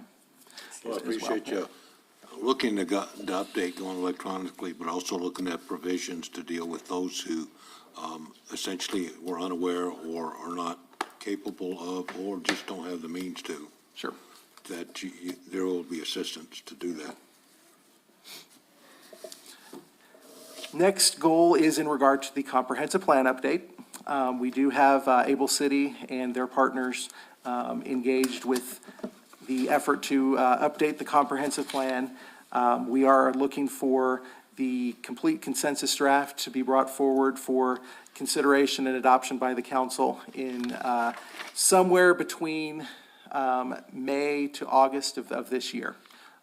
With that. And then once we have that document completed, again, work through all of the goals, objectives in that plan, working with all of the departments and all of our partners throughout the village on which of those things are going to be our priorities for implementing.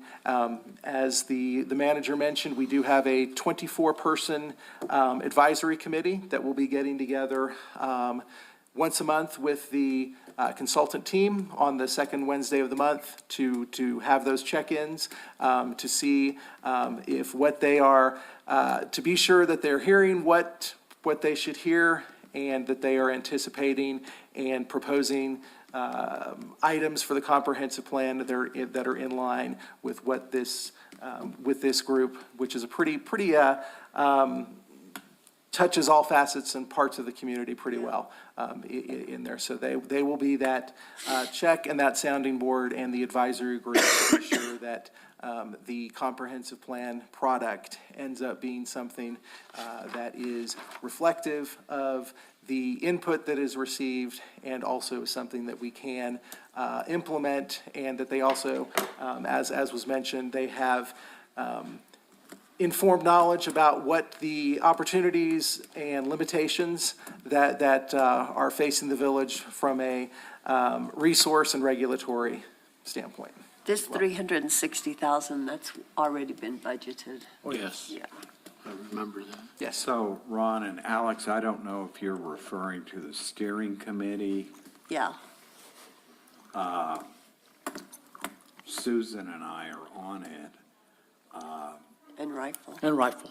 Oh, Rifle, you're on it As too. well as the mayor. Okay. They were proposing, they wanted to do it by Zoom. I really think the first meeting should be in person. Yes. I do There too. are so many questions and observations. Especially if we're, it needs to be almost a round table where we're discussing, feeding off of each other. Right. And Zoom just doesn't get it. I agree with you on that, because we moved it to 4 o'clock. Yeah, Yeah. we We did. said 4 o'clock, and, Yeah. yeah, I I'd wonder rather if do we- in person. I wonder if we could do it in the executive room, because she's not going to be here. We may need to have it, because you're looking at, if we bring the whole group together, No. or just I think, and I forget her name. Victoria. Victoria, I yeah. think she was gonna be the chief contact, if we could maybe just get her out here. So At least for the first meeting, so Right. But you're gonna have a room of 20, I would suggest that perhaps we would consider the Horton Center, where we 24, have I the mean, kickoff that would meeting, work. or We one of could the do smaller that. rooms there to have the exact kind of setup that you had, a horseshoe or some 'Cause kind we of only of met. setting up It tables. wasn't even And for we'll see if, 30 we'll see minutes, if yeah. Victoria Yeah, can sure. come up And here I'm sorry, for Martha. that. No, You were on that. no, that, I like that it'd be, I want all of them in person. No, I didn't Because like as this. it rotates, there was only about 12 of us or 15 of us there. I didn't know it was Yeah, 24. well, it was a bad night. We had a council meeting, they had Yeah, a school that's board. School board meeting. Yeah. Board and all Yeah, that. because Mark is in on it, Yeah, and I think Becca's on that committee. yeah, yes, and that's school it. board members also. yeah. Alex, I'm gonna put you on hold. We're gonna take a 5-minute break.